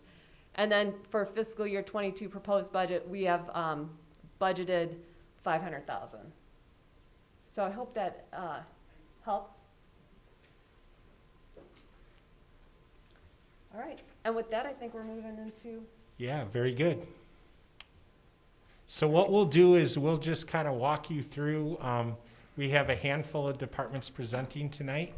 And when we get to kind of whatever time it is, we have the ability where if you want to kind of say, let's do a few more, we can add those on tonight.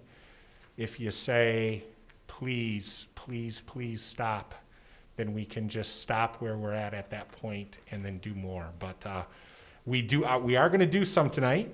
You see 3 staff members sitting out here, and Matt is going to get us started on capital projects.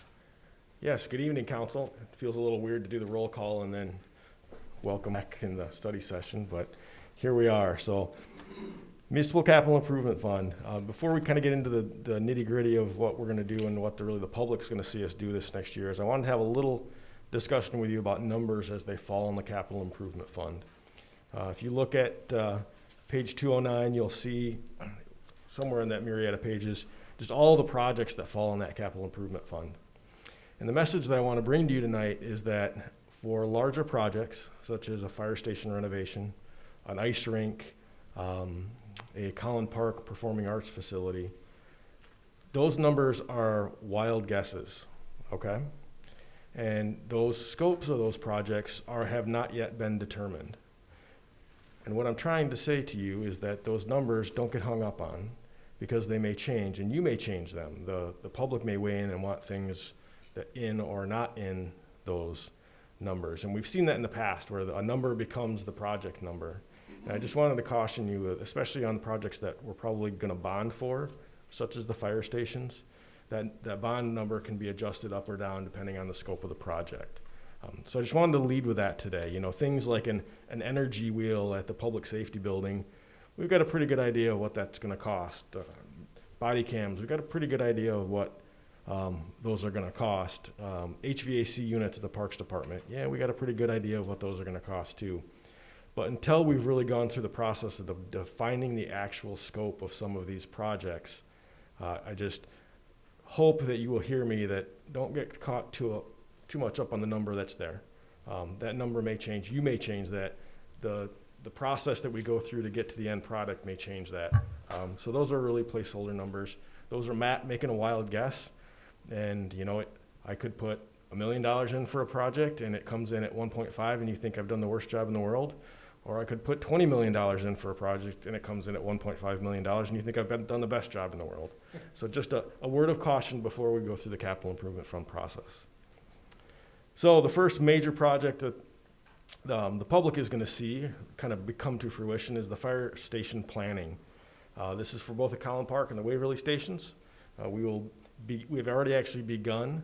The City of Holland purchasing ordinance allows us to enter into some smaller contracts for professional services under the purchasing coordinator's hand. We've actually engaged a firm called KZF and GMB here locally to begin an assessment of the Holland Park Fire Station, the condition of the facility, and also a programming assessment for all of the fire stations, both the fire stations through KZF. So we'll get through that process and then we'll come back to you with the bigger contracts, right? The contracts that are going to be outside of what our purchasing ordinance allows staff to take care of. And that's going to be the schematic design, the detailed design, the construction documents, bidding, and then construction administration for the phasing or however that works out that we reconstruct and construct new for those fire stations. So that's very exciting. So I actually have a photo hidden somewhere of Soren Wolf in some pretty sweet pants as an assistant city manager, and I believe it was 1974, which would have made me all of one at the Collin Park station. So if I can scare up a pair of those pants for the rededication, I will, and I will wear them. Mark it down here, that is on video. And you know Andy and I will do it together. Yes, you will. The next project that's a big one, we've talked to you about it. I gave you a real good update the other day, is the 6th Street and the window on the waterfront. We've got a potential contract that we'll be bringing back to you for your approval to do some of that environmental, some of the engineering process so that we know what we can do, how to do it moving forward in there for the construction of the road, the construction of the nation-based playground, and the construction of a ice skating rink in that area. So we'll be coming back to you very soon with that recommendation. This Municipal Capital Improvement Fund funds body cams for the HDPS.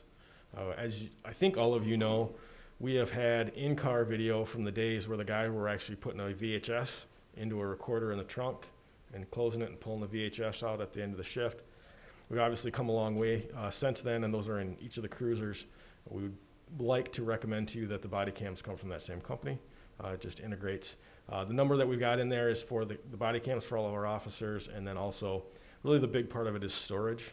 And there's no easy way of retrieval and redaction, but a good way of retrieval and redaction. We also have replacement of all of the Holland Fire Department air packs. They're self-contained breathing apparatuses that they have with them on all the vehicles, and if they go into a building so they can breathe inside. We did apply for a grant. I think most of you remember that. We're hoping that that covers some of this cost. If it does not, we do have money in here to cover that piece. That's very important. The third one are improvements at Bowles Pool. We've been working through that pool for a number of years. There are some continued issues, so we've got money to do some work out there. And then the field lighting upgrades. Hopefully you all saw the video of Eric taking down those giant 100-foot towers. We're going to upgrade Riverview Park and then Matt Urban. There's money in the existing MCIF fund that was earmarked for another park project that they feel that money is much more important. So we'll come back to you with a recommendation to not only take the money that's in the upcoming MCIF, but the money that's in the existing MCIF to upgrade to LED lighting, all of the lighting at those parks. Those parks get a ton of use in the summertime. Just a couple things. With the fire station planning, the Waverly Corridor is really one of the areas of the city that we're seeing so much growth. There's projects that are either coming in or we've heard of, and really I think that fire station planning needs to take into consideration what does that look like. That Waverly Road corridor is, again, growing. It's a direct shot down to the far south end of town. So we'll do a full evaluation of what should really go into both those stations to accommodate that growth, because our population areas, 16th, 24th, those areas, they're growing, and they're going to continue to grow in the future. Holland's a desirable place to be, and we're going to see growth there. And I think we need to be prepared that when we build those buildings, we build them so they're future-proofed. So 2, 4, 10, 25 years from now, they can serve the community with what we do today. 2 items that are in the current MCIF that are not included in the slide are a remodel of the fourth floor City Hall, remodel of the 3rd floor City Hall, the one we actually have, and also funds the extension of snow melt with that 10th Street project. And then there's a myriad. Take a look through there if you get a chance. There are so many small projects that we're going to do through the Municipal Capital Improvement Fund. Most of them are above $25,000. That are really an investment in our community and an investment in our facilities. There's money in there that funds Fix It First, so that when we have a problem in a building or we have something that needs to be addressed, we address it. There's tuck pointing of City Hall that's in there. That assessment will start soon. And then also through transfers out, it funds repairs to sidewalks. There's a $50,000 transfer out that Brian uses to fund sidewalk repair, and another $50,000 transfer out that Andy uses to fund the planting of trees. So we had a number of people that came earlier and talked about, you know, our carbon footprint. Well, carbon offsets are one thing that does get included in that calculation, and trees are one way of handling that. So we make a huge effort to plant trees every year within our community. With that, as far as the MCIF plan, that's all I had, unless there were some questions that folks had for me. Any questions, council members? Yeah, Quincy.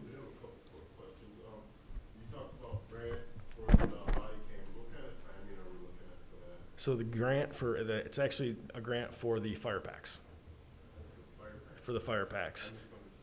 And that, I don't have a return date. I think we'll know fairly soon, somewhere in the next 2 to 4 months, but sometimes those grants take a while to turn around.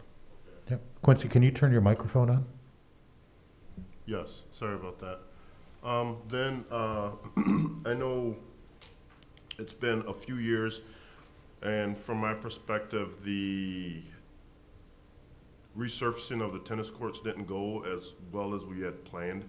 So I guess this 50,000 that we have allocated for that, is that supposed, I guess how far would that take us?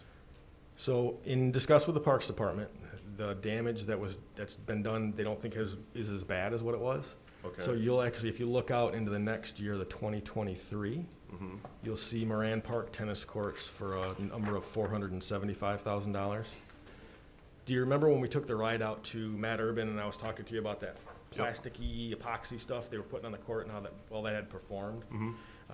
As of right now, the plan is in 2023 to go in and do that same kind of treatment, so that, okay, we know it's worked at Matt Urban, and we talked about, you know, technology and how we build things as well at that time.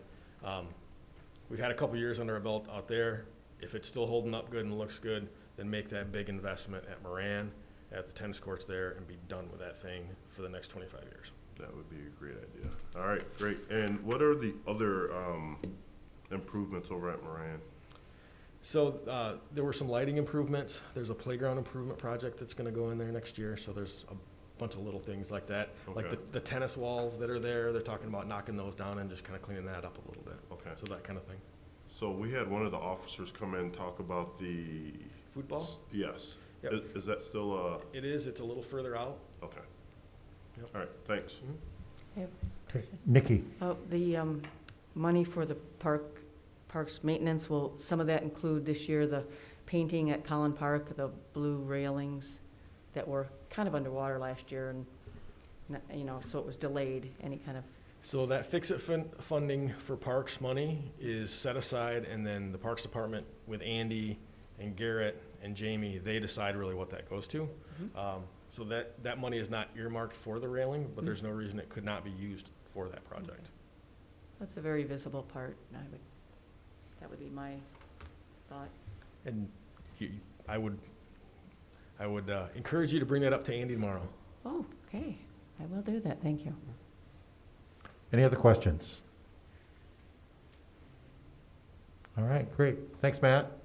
So while Matt transitions and Brian's gonna slip into the hot seat and Matt's gonna be the sanitizer, I'm just gonna say, and then Matt can't say anything while I'm saying Oh. this. You're about to prove my point, Matt, because I want to give him praise and appreciation, and I want to thank all of you. So one of the changes that you've made is when I asked and we elevated Matt into his assistant city manager position and really put him in charge of the capital improvement fund, and we kind of laugh about the 50-year thing, right? He is owning this. And it's not just doing the calculations, but he's kind of the, what is it, the Ron White, the get her done. He likes to get out there and get the projects done, and the whole fix it first, and the partnership that you've enabled us to do, to have that relationship, to work with GMB, to just get some things quoted, get some things analyzed, and move them forward. I hope that you have seen that it has and continues to work really well. So I just want to acknowledge you, but I especially want to acknowledge Matt for doing a great job in this area. Yay. Brian. Okay.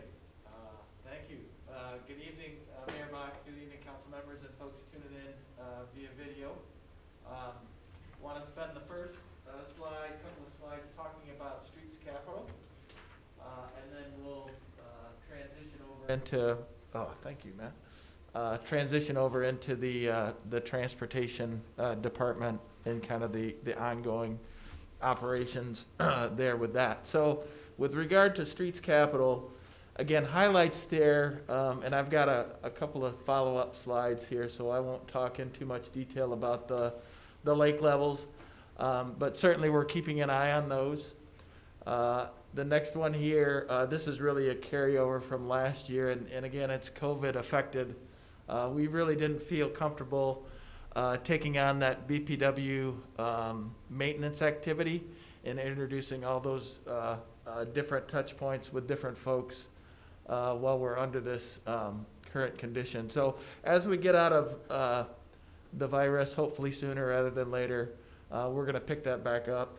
We think that's a really a good idea. Oh, I'm sorry. Here, I'm actually talking with capital. I've got another BPW line item with regard to the maintenance. So with regard to capital, the BPW, we certainly want to continue to coordinate streets capital improvement with their utilities. I did include an updated 2-year work plan map, and that does reflect some recent changes with trying to align better with their plans for water service work in the near future. And there's, I just included that as a slide following up. And then also, I just want to plug our new composting facility out there on 48th Street by the power peaking plant and the water tower. We went ahead and used that for the first time this past construction season on kind of a trial basis. We think it worked really well. We were happy with the results. So we've updated some special provisions that we've included on projects for this year so that the contractor will continue and various contractors will continue to utilize the product of that facility as we perform restoration on our construction projects going forward. So I know 10th Street has that as part of it. And there are other ones, College Avenue as well, some of our bigger projects. So that's encouraging. Next slide. So this is the updated 2-year map. The green is basically construction year 2021, and the gold is construction year 2022. I know the numbers are a little tricky on the lower left, but our target 7.5 to 8 miles of road reconstruction and resurfacing. We've got forecasted a little over 8.25, so we're right in the sweet spot there. Again, kind of reflecting that cautious tone, but still meeting our goals. That gold area for 2022 that's in the Maplewood district there, again, hoping to coordinate with the BPW and water service work. And that's really what has moved some things around in that regard. A couple of things, and kind of foreshadowing the meeting for next week. We have received bids for most all of our major projects at this point. So we're going to be bringing those bids to you there on the 21st for approval. And I'm happy to say, and I'm actually somewhat surprised that the bids have been good this year. So that's encouraging. And we're certainly going to take advantage of that as we meet this goal and do a little over 8 miles worth of work. Next slide. Lake levels, this is the latest projection from the Corps of Engineers dated April 2nd.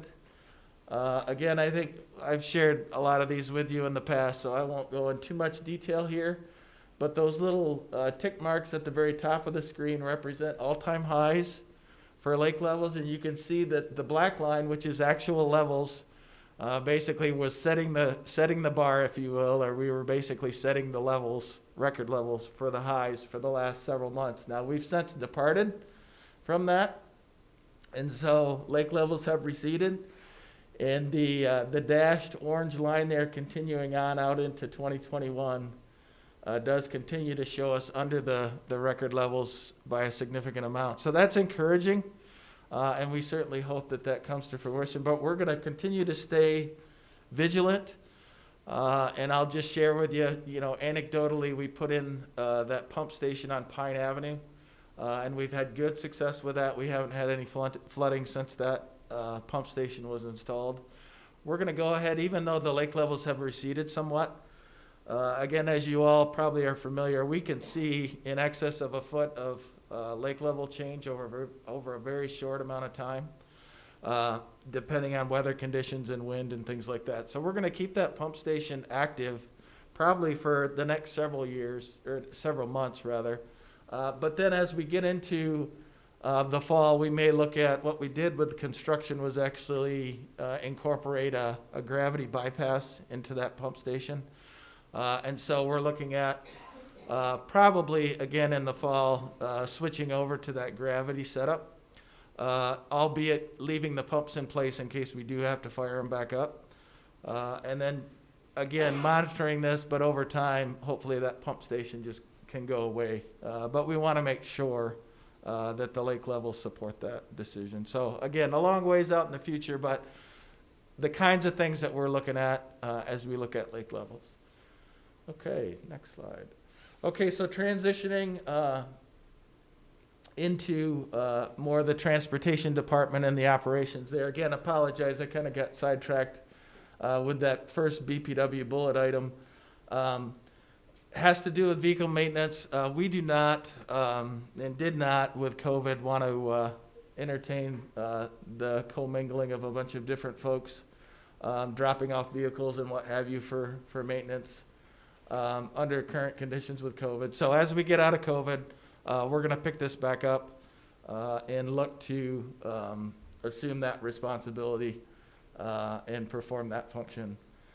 The second bullet there, and I know there was a question about this too, so I want to make sure I address that appropriately from Councilmember Raywood. I do have a slide on this, but we've done continuous additions to our asset management database and plans. And so this basically adding the traffic signals to that is just taking that a next step and basically adding another module, if you will, to our asset management database. And again, I've got a slide too to share with you that elaborates on that a little bit more. And then lastly here, we want to continue to invest in non-motorized facilities. You know, Matt mentioned as part of the municipal capital, there's a transfer over to do some sidewalk work. We certainly take advantage of that. We're doing more than we have in the past in that regard. So that is really encouraging. I also have another slide coming up, but in terms of planning for the future, we think that there's elements of both that need to be done, and we're certainly including that in the budget moving forward, not only the construction aspect of it, but the planning part as well. So I'll elaborate a little bit more on that, but you want to head to the next slide. So this basically is a screenshot of our RoadSoft database, which is an asset management tool that we use. And what we're highlighting here basically is two modules on that we've utilized in the past. 2 years ago, we basically implemented and input all of our sidewalk network into the database. And we also did some condition assessments on that. And you can see, it's a little tricky on the legend to see, but basically, you know, the road network there is the grid. And then on the edges of that grid, you can see a dashed red that represents the sidewalks. So those sidewalks networks, those sidewalk areas have been loaded into the database. And they're real, right? We have condition assessments associated with them. So it's good. It's definitely taken it to the next level. And it very much informs what we do with the dollars that we have programmed. So we're looking at this stuff. There's reports you can run out of this that really helps direct and guide where we want to be making those investments in the future.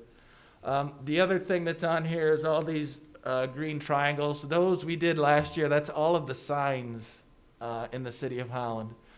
We had 4 interns last year working on this, and they input a little under 6,000 signs into our database. And so again, it may seem trivial, but we're able to run reports, figure out what signs are old, what signs, you know, have been replaced, you know, what's their dimensions, things like that. And really, it's all at your fingertips. So the other thing that it does support is, you know, when we have situations with accidents or what have you and signs need to be replaced, We know exactly what was there. We know what condition it was in, how old it was. So it just makes that case to get that replaced stronger with the folks, you know, the responsible parties for getting that stuff replaced. So again, trivial, but very good information to have, and keeping it up to date all in one spot. So then what the intent here to do in the future then is to include the traffic signals in this. We operate a little under 50 traffic signals in town. And so those, we'll go ahead and light up those in the GIS map portion. But then also what will accompany that is all the data associated with things like the traffic controller within the cabinet that functions, you know, and does all the actuating, if you will, of the signal. There's a bunch of different versions of those. I don't want to get into any of the details in too much minutia here, but just safe to say that having that data all in one spot, again, makes the ability to invest smartly in those upgrades just that much easier and that much more efficient, having this asset management database available and using it on a regular basis. So that's certainly the intent. There's more modules here, and so as we move out in the future, I certainly intend to continue to utilize and expand on the asset management piece of what we got going there. So is there one more slide? Yes. Okay, so I talked a little bit about the non-motorized, and we've earmarked, and you can see it in the streets capital budget, the bike and pedestrian transportation plan. We're going to work with the CNS department. I think they've got some budget in their operating funds as well. We want to go ahead and update the bike and pedestrian transportation plan. You know, obviously there's certainly sustainability elements to that that I think are appropriate to look at. You know, this one goes back to 2006. I look at this every time we do a road reconstruct, right, and say, okay, does this planning document tell me we need to be looking at bike lanes, sidewalk, things like that? So it'd be good to give that a refresh. And then again, that'll serve as we look to invest those dollars for capital in the future. It'll help guide us on a project-by-project basis moving forward. So again, I'm excited. I'm encouraged to do the planning side with the CNS department, and then continue to invest in that non-motorized network. So I think we're doing pretty good in that regard compared to most. So that's really all the slides that I had for tonight. Again, sorry I got mixed up on that BPW slide. That wasn't intentional there. But at any rate, yeah, that's what I have for you tonight. Happy to answer any questions. Questions from council members? I just have a comment. Brian, thank you for coordinating. I know it's the beautiful flowers, but they're right in exactly the wrong spot. Thank you for coordinating those street reconstruction plans with BPW. I know that sitting on the BPW board, I see those plans as well. I know that saves a lot of dollars on both sides. And I think a great example of good government where, yes, BPW is under the umbrella of the city of Holland, but really kind of run like two separate entities. So it's great that you're coordinating with them on those projects. Yeah, we talk with them every day. So it's good. It's a great relationship that we have there, and we want to continue to nurture that. So it's great. Great, thank you. Yep. Anyone else? Great, thank you, Brian. Oh, I'm sorry, Quincy. Don't forget your mic. Yeah. One question. I don't know if this would go under the bikes and pedestrian transportation, but have we looked at scooters and electric bikes and all that kind of stuff? Or yeah, so I think when we look at the sustainability piece, I think that the mobility question, right, is inevitable. It's going to come up. And I think when we look at that mobility piece, I know Keith and I have had some discussions about this and looking at it probably more from a regional perspective as opposed to just Holland, and then how that gets treated moving forward. I can tell you one thing, though, by creating some spaces, I think that opens up opportunities, right, that we can either decide to move forward with or not. But the fact that we are intentionally creating some spaces with our road projects. You know, 10th Street's a good example of that. We didn't go with the full-on cycle track, which is great, but we did include some elements, some bike lanes through a portion of that. And I think it's appropriate, and I think that it not only will serve the bicycle community, but there's a bunch of different uses there that I think could potentially happen in the future, whether or not, you know, it's scooters or whatever. I mean, that's for a future decision to be made, I think. But certainly some facilities are there for the bikes, for the electric bikes and that sort of thing. And whether or not we want to expand on that, I think is a decision that's yet to be made. Yep. One thing I'd like to add there, Quincy, is, and Brian referenced it, really part of that strategic development team that's meeting, one of the particular areas that they're looking at is transportation. And we all understand that transportation, like, we have a department that's transportation, right? But if you think of transportation in a larger sense, Brian just has a sliver of overall transportation when you think of MAX, when you think of the really exciting possibility of the bus rapid transit between Grand Rapids and Holland, which, by the way, because of COVID is, you know, been put on hold. And that money is not there, but I know the group that's looking at that is not giving up on that. When you take a look at, you know, the McTarra or Area Coordinating Council and all in our regional governments, so there is a proposal there that we've gotten from a Ford Mobility Group to take a look at transportation, not in the Brian White transportation scope, but the kind of the full scope that has a lot more stakeholders there than what the city would just be. And the SDT gets to make that recommendation ultimately to you, right? But I know that there's some of us that think that's a really good thing that we would want to do, but we need to do that in partnership and not just that that's a city thing to do, because we're just, in the scheme of things, we're an important piece, but we're a pretty small piece of that overall transportation thing. Now, scooters, I will say this, Quincy, it isn't uncommon that, you know, every half year or so, we might get one of those scooter companies that calls and kind of says, hey, we'd love to slap some scooters downtown. What do you think? And I'll just be honest. I think most of the minds on that, of the people that are involved, are like, yeah, not particularly interested in that, just in that scope, because it really would cause a whole nother set of problems. And for those of you that have been to the large cities that have seen those scooters, they're fun, but they also create a whole nother set of problems. Now, that scooter discussion, not just in the downtown footprint, but in the larger footprint, I think is worthy of investigation. But again, I think there's a lot of people, me included, that think that might be a conversation that should be done kind of in that larger scope and with more partners. Yes, Scott. So Brian, I don't know if you're prepared to, but can you speak to the MDOT project to the south and how and if you found more information about how it might impact the city? I do actually, yeah. So MDOT's been quite active. There was a half pager that I think was sent out that tried to highlight some of that stuff. I just recently at the latest MAC meeting, we received a map from MDOT with the next 2 or 3 years of planned projects.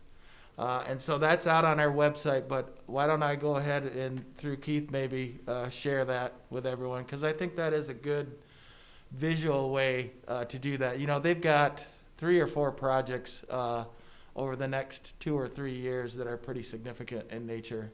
And they are just starting. One of them obviously is ongoing to the south, but we're still working with MDOT on a few details on some of the future projects.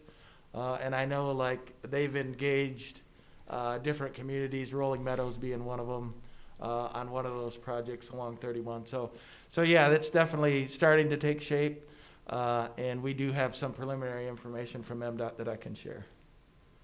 Yeah, I think it's important because just from the flooding perspective, right? Down Yeah. there, that would be very important to the Rolling Meadows Yeah, you bet. Condo Association and others, but, I mean, just the traffic, though, that might be diverted back into the city a different direction. You bet. I think we all should be aware of what's going on down there. Yep. And, yeah, we've talked to MDOT, and we're in discussions with MDOT about the detour routes.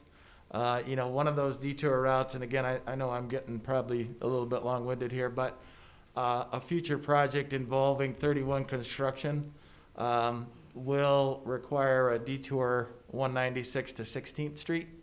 And so one of the line items that we have is looking at 16th Street progression with our traffic signals, and we're actually looking to MDOT to help us out with that because we want to try and be as proactive as we can with not only, facilitating the construction and making sure the parties are involved, but also, the secondary and tertiary effects of having that construction going on and what the detour looks like. So, yeah.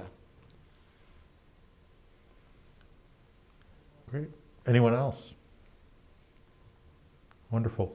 Thank you, Brian. Okay, yeah, thank you. Good. And Brian, thanks, and you'll squirt down. And I'm going to ask, hey, Esther, the rest of us that are presenting tonight, actually, we're gonna be here anyway.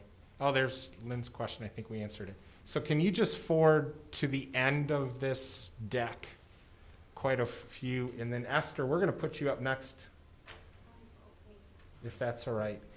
And thank you again to council. You'll recall, Brian, what was that, maybe a month ago, where we did a change in your budget also to do a position upgrade for one of your, and that's just going to be really important. And you get a sense tonight of the breadth and scope of all of the work that Brian and his crew out there does. So we got a good one. So thank you, Brian, and to your team.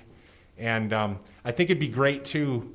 You all seem to enjoy when we can get back to this. Remember when we threw you in the rec bus and we kind of said, let's do a study session on the road? We're excited to do one of those study sessions on the road and get you out to Brian's shop out there, because that's an active place and there's some cool things going on, and especially when we do start servicing the BPW vehicles, we're going to be excited to bring you out there some nights. So stay tuned when we can get to that point where we can do those things again. So thanks, Brian. Esther, welcome. Thank you. Good afternoon, Mayor Box. Well, good afternoon. Good evening, Mayor Box and City Council members. I'm so glad to be here, and I'm very thankful to be able to serve the City of Holland and all the residents here. So I tried to keep my PowerPoint really short, but some of the highlights of the Human, International, and Youth Services Department I shared with you at our council advance. I'm not going to go into all of those details, but what I will say is that we will continue to maintain that work as we move into our work with the Government Alliance on Race and Equity. So as we begin to implement these initiatives with GARE, the goal is that we will begin to normalize and operationalize this work here in our city. And it's not just doing transactional work, it's that transformative stuff. That is going to come to you at different times, and I will ask that you keep your eyes open, your ears open, to not focus on I can't, or I'm not a big fan of that, or that's just not going to work. I want you to have the vision to say, how can we do this? What steps do we need to go through? What if we try this? We're going to need that kind of frame of mind to do our work as we go forward. So we're going to continue to work on the internal, external diversity, equity, and inclusion strategy. As I mentioned to you a couple of weeks ago when I met with you, the internal will focus on our staff, employees, boards and commissions, all of the work that we do internally to serve our city. And also, as we work with departments, the departments will be looking at some of their initiatives, their processes and procedures, and look at how we can make sure that the work that we're doing is benefiting and not bringing burden to residents in our community.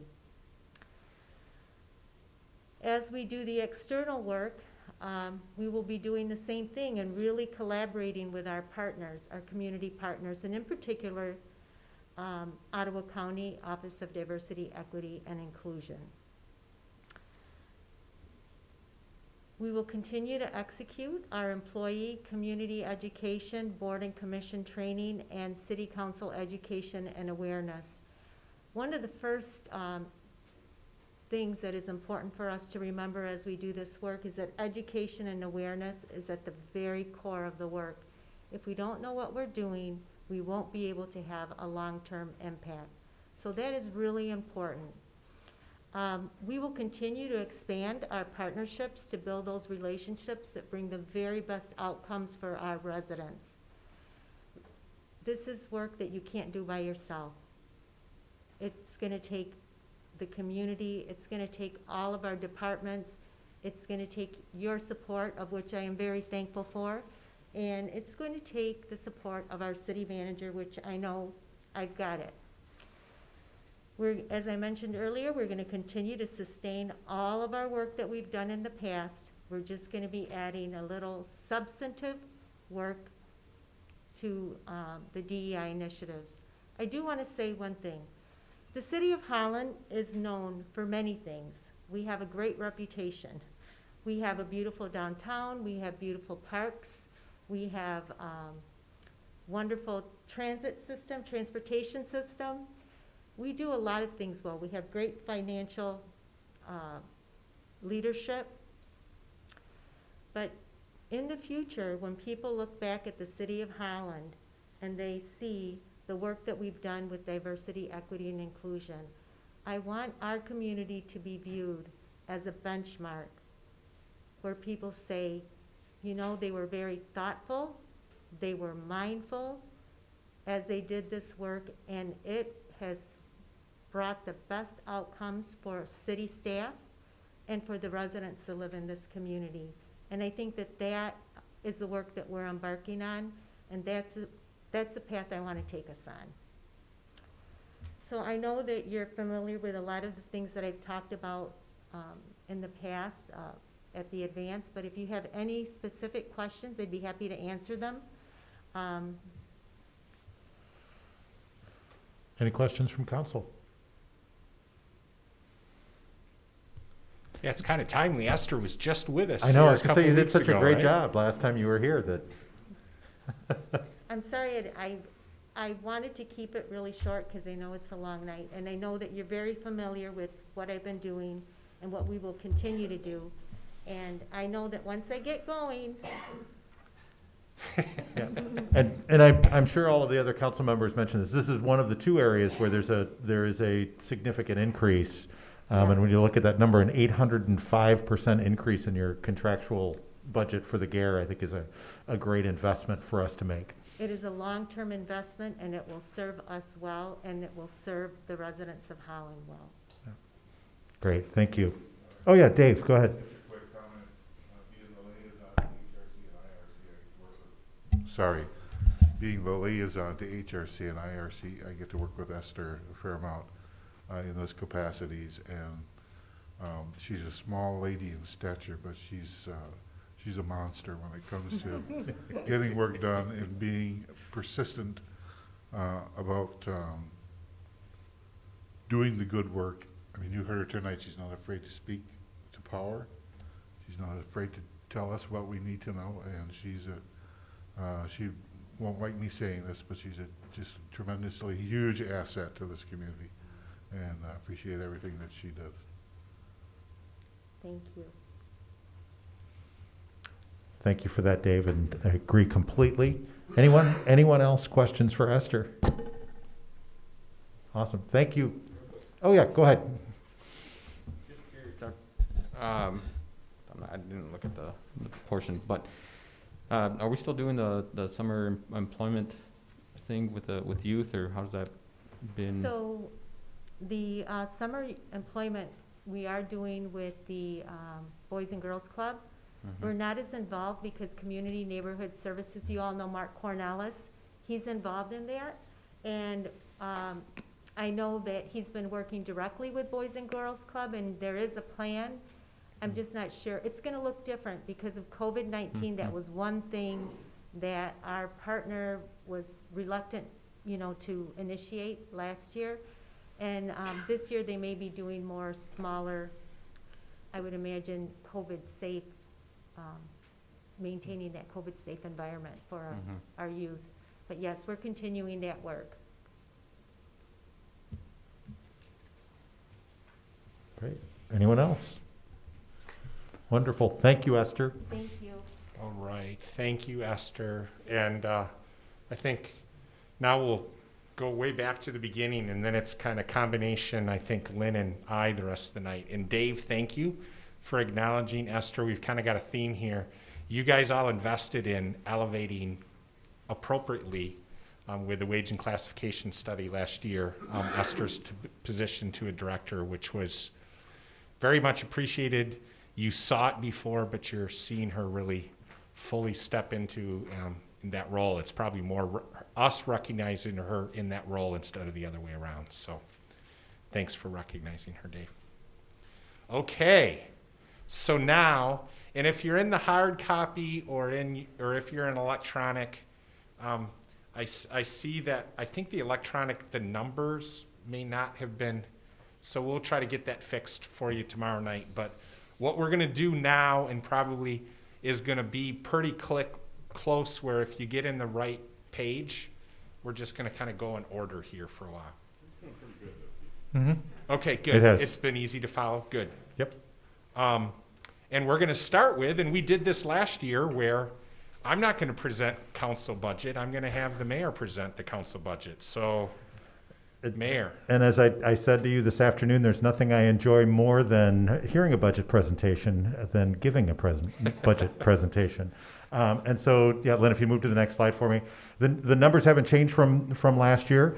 We want to continue on with the governance training that we've been doing. I think the council members have seen that as being very valuable. And as we learned tonight, we're going to have 2 new council members at least coming in next year, and I think it's going to be very effective for them to be able to step up into that role, get that governance training, and continue the great work that we've been doing in that area.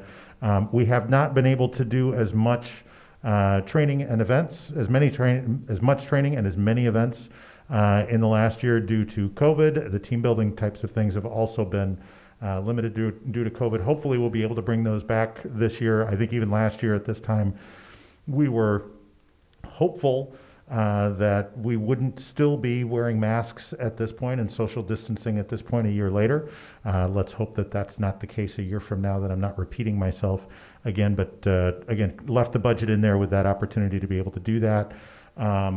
Also continuing to maintain those same dollars for our community promotions.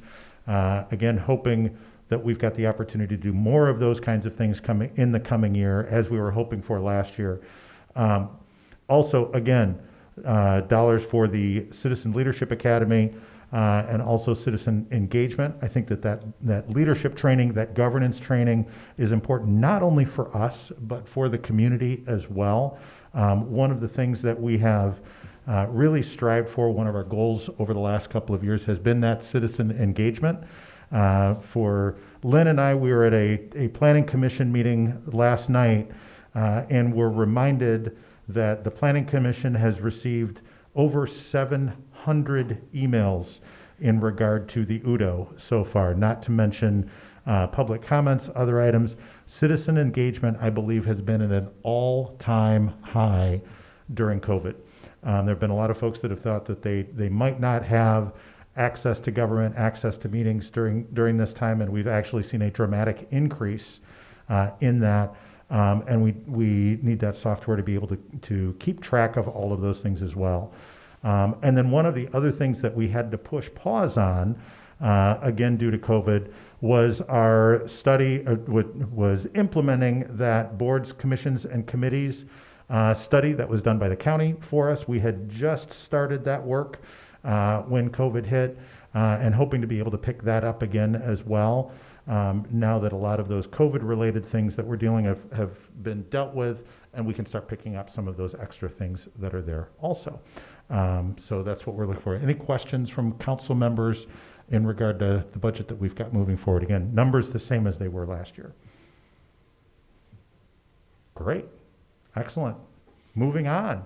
Mr. Van Beek, passing the torch. All right. So city manager, highlights, no budget changes. It's pretty much just a draw forward budget from that perspective. When I take a look at highlights, I've tried to really take a look at things that maybe more I'm working on that doesn't kind of blend into things that I'm doing along with other departments.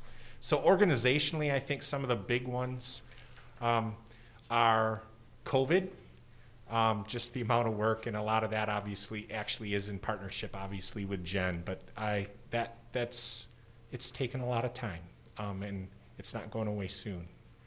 6 months, it sounds like, was the latest. We're doing a lot of staffing and succession planning work. And you know about some of those types of things. Lynn and Jen and the chief and I in particular are taking a look at options when it takes a look at some of our command staff in the public safety department. And then, you know, Esther, again, just did a great work on DEI work, and I certainly partner with her on that. Other things, just we've got some really big kind of transformational initiatives going on, which I'm point on at least representing the city, which is work of the strategic development team. And then also we're going to talk a little bit about sustainability as we've reorganized that department and brought on additional staffing in the budget last year and continue that. Broadband initiative work definitely is a big one that you've identified that we're working on right now, so that takes a lot of time. And then kind of a fun one, Raul and I are having fun working with the Public Art Advisory Committee, and we hope that within the next month or so, we're going to bring an update to all of you on that. There's a lot of work on expanding community partnerships, and that's a lot of work with local governments that you're aware of some of those efforts, nonprofits and other stakeholders, the progress that we've made over the last several years, for example, with a partner with the Outdoor Discovery Network, and just how that's kind of benefited the community in a lot of different ways. Local government work, you know, a lot of those types of things, it's stuff that I do spend time on every month. And it might be 3 or 4 years before it really blossoms into like a tangible thing. But we're continuing to do that, and hopefully every year or two, there's something that comes forward that really is kind of fruit of those efforts. And I know that's something that you've continued to put in front of me as a goal and a highlight. And then development work, kind of the other one of the big three that I'm working with Dave Koster on is the community energy plan, broadband, but then also Waterfront Holland. And then North Downtown, a lot of that work. So those would be highlights in particular, maybe not so much budget related, but just highlights of certain things that I'm working on. Go ahead, Lynn. All right, a question. Every year, the city manager has a performance measure to adopt X number of ordinances. And in a way, Lynn, I think we probably answered this question kind of in the setup, where that is absolutely one of those old time kind of like, yeah, that's a quantitative measure that at some point it's like, hey, we need to have some performance measures. So let's say, you know, and I think it's helpful to know like how many we do. It's kind of a place to track that, and Cinca helps us do that. But my guess is I understand your question. I agree with it, and that's one of those things that we're looking to improve, and we'll figure out how to do that. Is this why you keep breaking the big ordinances into a bunch of little ordinances? That would only be if I had like a bonus clause or something on meeting, Yeah. And I think that is it for city manager. I will say too, as you see in the bottom, Cinca's really good. She sent me a text and said, Keith. So in most cases, the hard copy and the electronic copy, if you look at the bottom, matches. But like here, you see that it's off, that elections is at 81 and city clerk is at 84, and it's the same in both the hard and electronic copy. So as normal, Cinca, even from afar, is making me look better and correcting me. Hi, Cinca. Before you move on, any questions in regard to the city manager presentation? All right, great. Great. And you're covering for Kathy tonight? Yes, I'm covering for Kathy, and in a moment, and Lynn's going to help me with some specifics there too if they come up, and I'm going to cover for Jen. A little more detail, but just for anyone, some family emergencies that called them both away, and it is more important for them to be there than here tonight. So, okay. So from our fantastic city clerk, Kathy Grimm, and her team, first, proposal 3, the impact on the election budget, which is the increase in sending out the amount of mailings for absentee ballots. So both staff printing and postage, you'll see an impact there. Passport acceptance agency, that has been, a really great integrated program that Kathy and her team has done a great job. COVID obviously has impacted some of those numbers in this past year. So I know when we took a look at both FY21 impact and what we're kind of anticipating in 22, we'll continue to take a look at that. And then I know when Kathy's in one of these instances, between Kathy and Cinca, they do iCompass is our program for putting together packets and publishing everything that you see on our website. And I know that's a goal, maybe in a year that, knock on wood, is a little bit lighter from an election perspective, is that Kathy's going to be working with her team and to get a little bit more cross-training and user support so they have a little bit more depth in their department in doing that type of work. And that was relatively short and brief, but that is both clerk and elections. And then there was a question, so go ahead.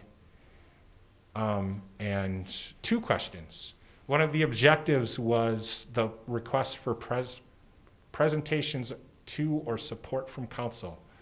And what was that about? And what I'll say is, first, I think actually that it's in the wrong place, first of all, as far as a goal. I think it was under elections. It is under elections. And if anything, it should be under clerk, but to some extent, it probably should maybe be under council, but quite frankly, we don't set goals for you and have that in there. So it was under clerk.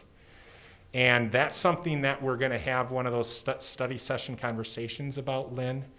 But really what that goes back to, so when I look back at that, even when I was doing some budget prep over the last several months, I found that was a conversation and an advance for all of you before I started as manager, where it was, we need to have a talk about and maybe have something of how we deal with kind of requests for resolutions or discussions or support come before council. And then the first time that I think it just stayed there and nothing happened, I'm gonna guess, but again, that first came up before I was here. And then the first time that I conducted and went through strategic planning with all of you, you identified that as still being something that you wanted to take care of. So what I did on your behalf is I brought back language in your rules of council, and that was adopted for the first time, I think in November 18 of 2020 it appears. And that's where you added this one line of council will not take positions on matters or requests that do not pertain to or are not within the operational jurisdiction of the city. And again, I think you're intending to have a study session to talk more about that, but that's the genesis of that. And then that's where you can kind of see too, anything that's in the strategic business plan is something, then that's where we put it somewhere in this budget document as an objective. Now, to some extent, because it was adopted in 2020, it probably should have dropped off. And not only was it in the wrong place, it probably shouldn't have been there at all anyway. Yeah. So that's a good catch, but hopefully that answers your It does. question. I have another question. These are all part-time positions in the elections department? Primarily, you have the coordinator, Brenda, who is not a full-time position. Okay. But then we flex that significantly, obviously, and then she Yeah. does other duties when she's not totally election focused. Got it. You're welcome. Any other- And then, Lynn, yes, you are absolutely correct, and we've made that note. I'm sure there's more errors, but our voter turnout is not projected to be 70,000 in August of 2022. We're looking at a big population increase That- between that now and then? would- Is that- Our budget would be in big problems if that was our projected voter turnout, so. All right. But thanks for catching that. And again, anyone that sees that, please just send us a note, because ultimately, right, I've circled some things too where we make changes so that when you ultimately act on the budget and then we put that in that final document, those are all the nice little changes that we actually very much appreciate you all catching. Great. Other questions for Kathy? All right. Great. Thank you, Kathy. And next up is Jen, right? Yes. All right. Welcome. Do I need to change my voice? No, or no, keep- Okay, that'd no. be weird. Very weird. So, human resources. Jen will probably watch this later, and we have a lot of fun at work. If you guys know, we like to have a lot of fun at work, and Matt will probably say, Matt, does this slide look like Jen? Slide ever. Because Jen, you know, she uses words. I mean, when you have a conversation, there's a lot of words, and we love Jen for that. But You know, you should talk. Excuse me. Jen uses a lot of words. Lynn, do you want to take the highlights of this? No. Okay, so sorry. You resemble me very much there, Lynn. I appreciate that. So, highlights. We're really excited, and Jen and her team with Veronica and Marty are doing a great job with our employee training and development program. You know, some of it was well-timed because we had already been planning to convert a lot of that to online type of training and not just in person. So that worked well with COVID last year. But you'll see that I think you all recall, you made a significant investment in that last fiscal year. And quite frankly, you'll see that it's not a huge increase, but we're increasing that one more time for the variety of employee training and development that we're doing. And in the coming, we'll see kind of when we get it lined up, but we just did an employee engagement survey. And that was one of the things that I identified last time in the survey that employees were very much interested in. And we were very pleased to see in the survey that we're just getting results back on that they have recognized and really appreciated the investment that you've allowed us to make in this area. Again, Jen talked about some of this with her kind of co-presentation with Esther here recently. But Jen invested in personal development where she went through a class at Michigan State. But here she also talked about the Higher Reach Academy, where we're very much looking at talented and diverse workforce training. She gave a longer presentation about that a couple weeks ago. And that's a no increase to the annual budget, however. Doing a great job. We've expanded our employee safety team and partnered with the BPW and really learned some great things from them. So we're doing a really good job in workers' comp and safety issues. Here's where Jen also highlights the succession planning and career development. Tuition reimbursement has been a great investment, thanks to all of you upping that in past years. And then we're also doing just more kind of those within department work, so cross-training, use of assessment tools. So a little bit of an increase also from last year.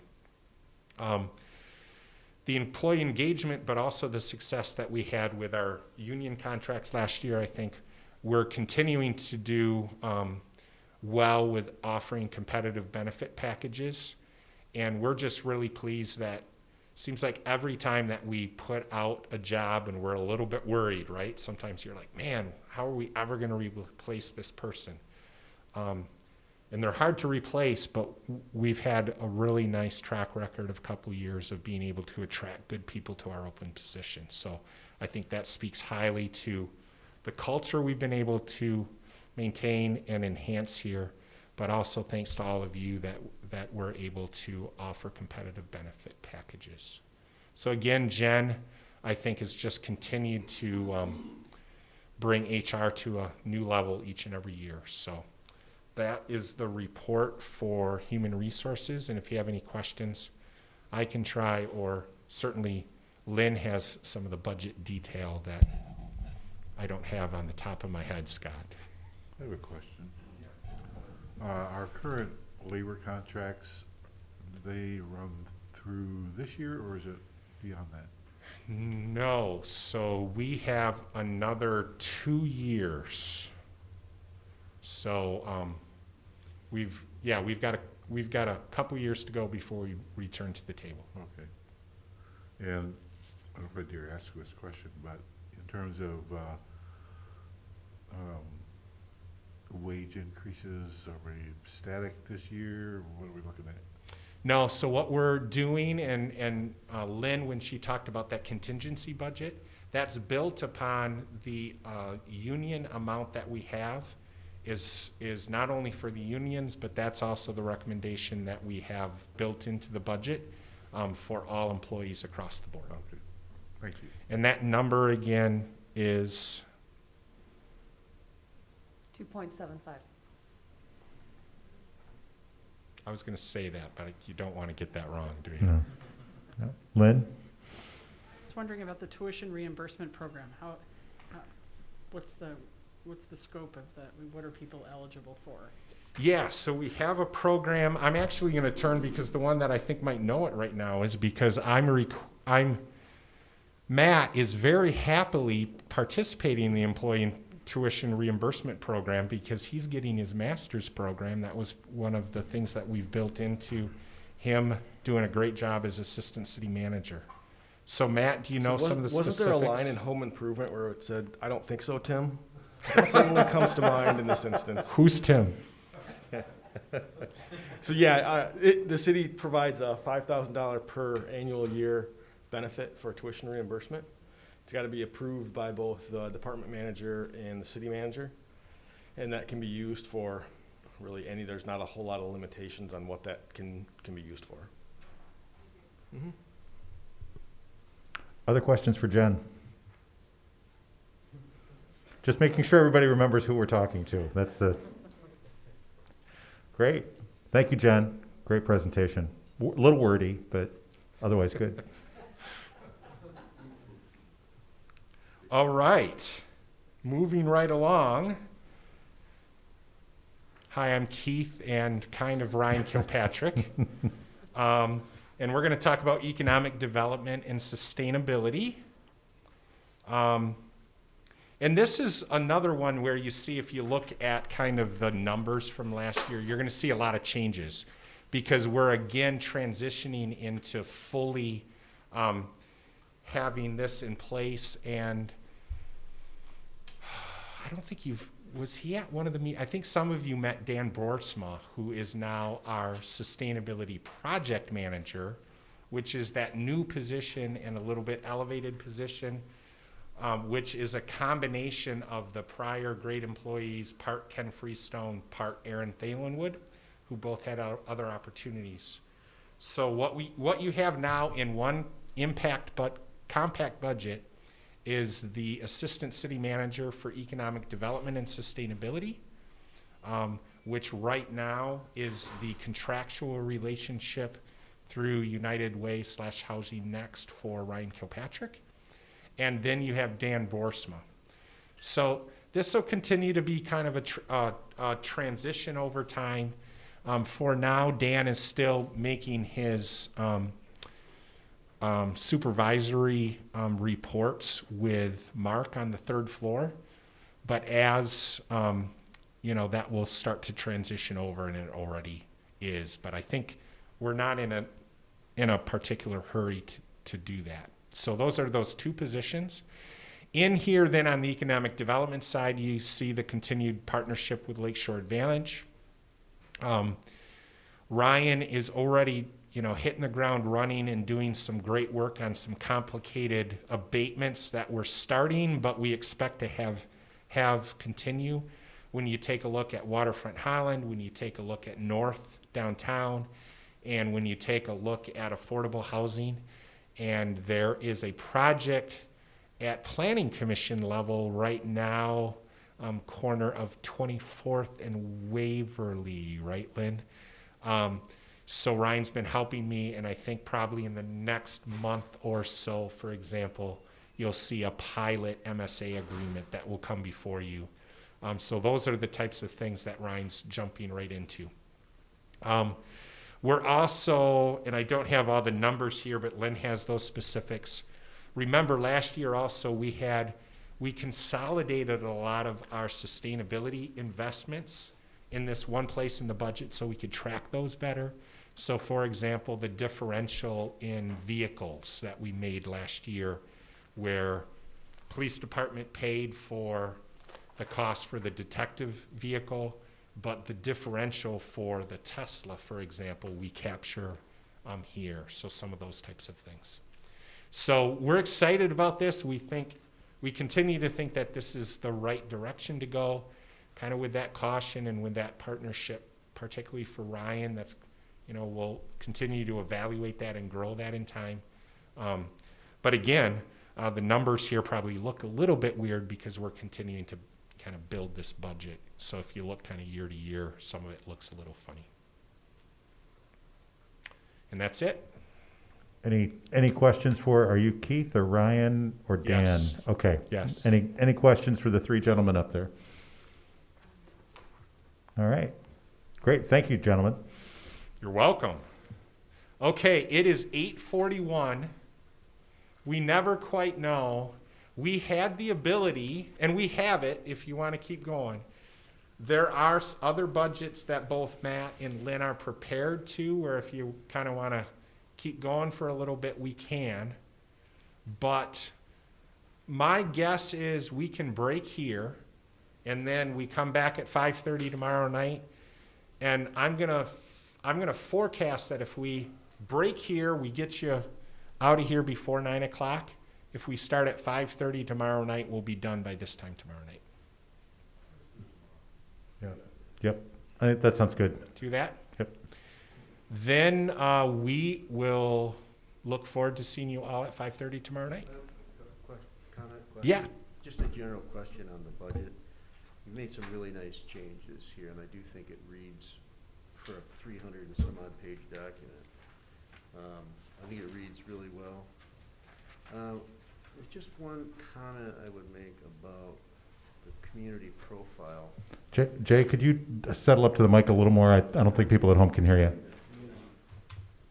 The community profile, looking at the history and the culture, I imagine this kind of stays the same. Page 21, 20, just the introduction. We reference our history. There's a lot of statistics in here. There's a very, very minor comment about our Hispanic and Latino population. No real background about how that came to be. We have population statistics, but there's nothing in there about our demographic population. And I think that's a benefit that people need to see in our community profile. And I'm just wondering if we could maybe consider a little more of detail of that going forward, just because of the size of our of a population in Holland. Cer- But nice yeah. job. This is very nice. Oh, well, thank you. Actually, a lot of this just did come from the prior years. We, kind of, in the community profile, tried to update the pictures maybe, but, good point, and I will make sure, because just so you know, this is just, in finance, we view this as an ongoing process too. We made some improvements, but we have lots of ideas, and in fact, next week, we're getting together as a team to discuss the ideas we already want to start working on for next year. So we'll make sure I put that in there, and we'll take a look at, see what we can find. We'll work with Esther too. She might have some ideas. And that's a great point, Jay. And, you know, really what you're seeing is, I think there's a very good argument to be made, in fact, in a lot of trainings. The budget, and then the budget document is the most important thing that you all do. So I think the changes that Lynn is making, and Jay, it's probably time that we update that community profile too, because if there's one document we want people to look at and get good information from, it's probably this one. Mhm. Great. Other comments, questions from council? Otherwise, we'll see everybody tomorrow at 5:30. Great. Thanks, everyone.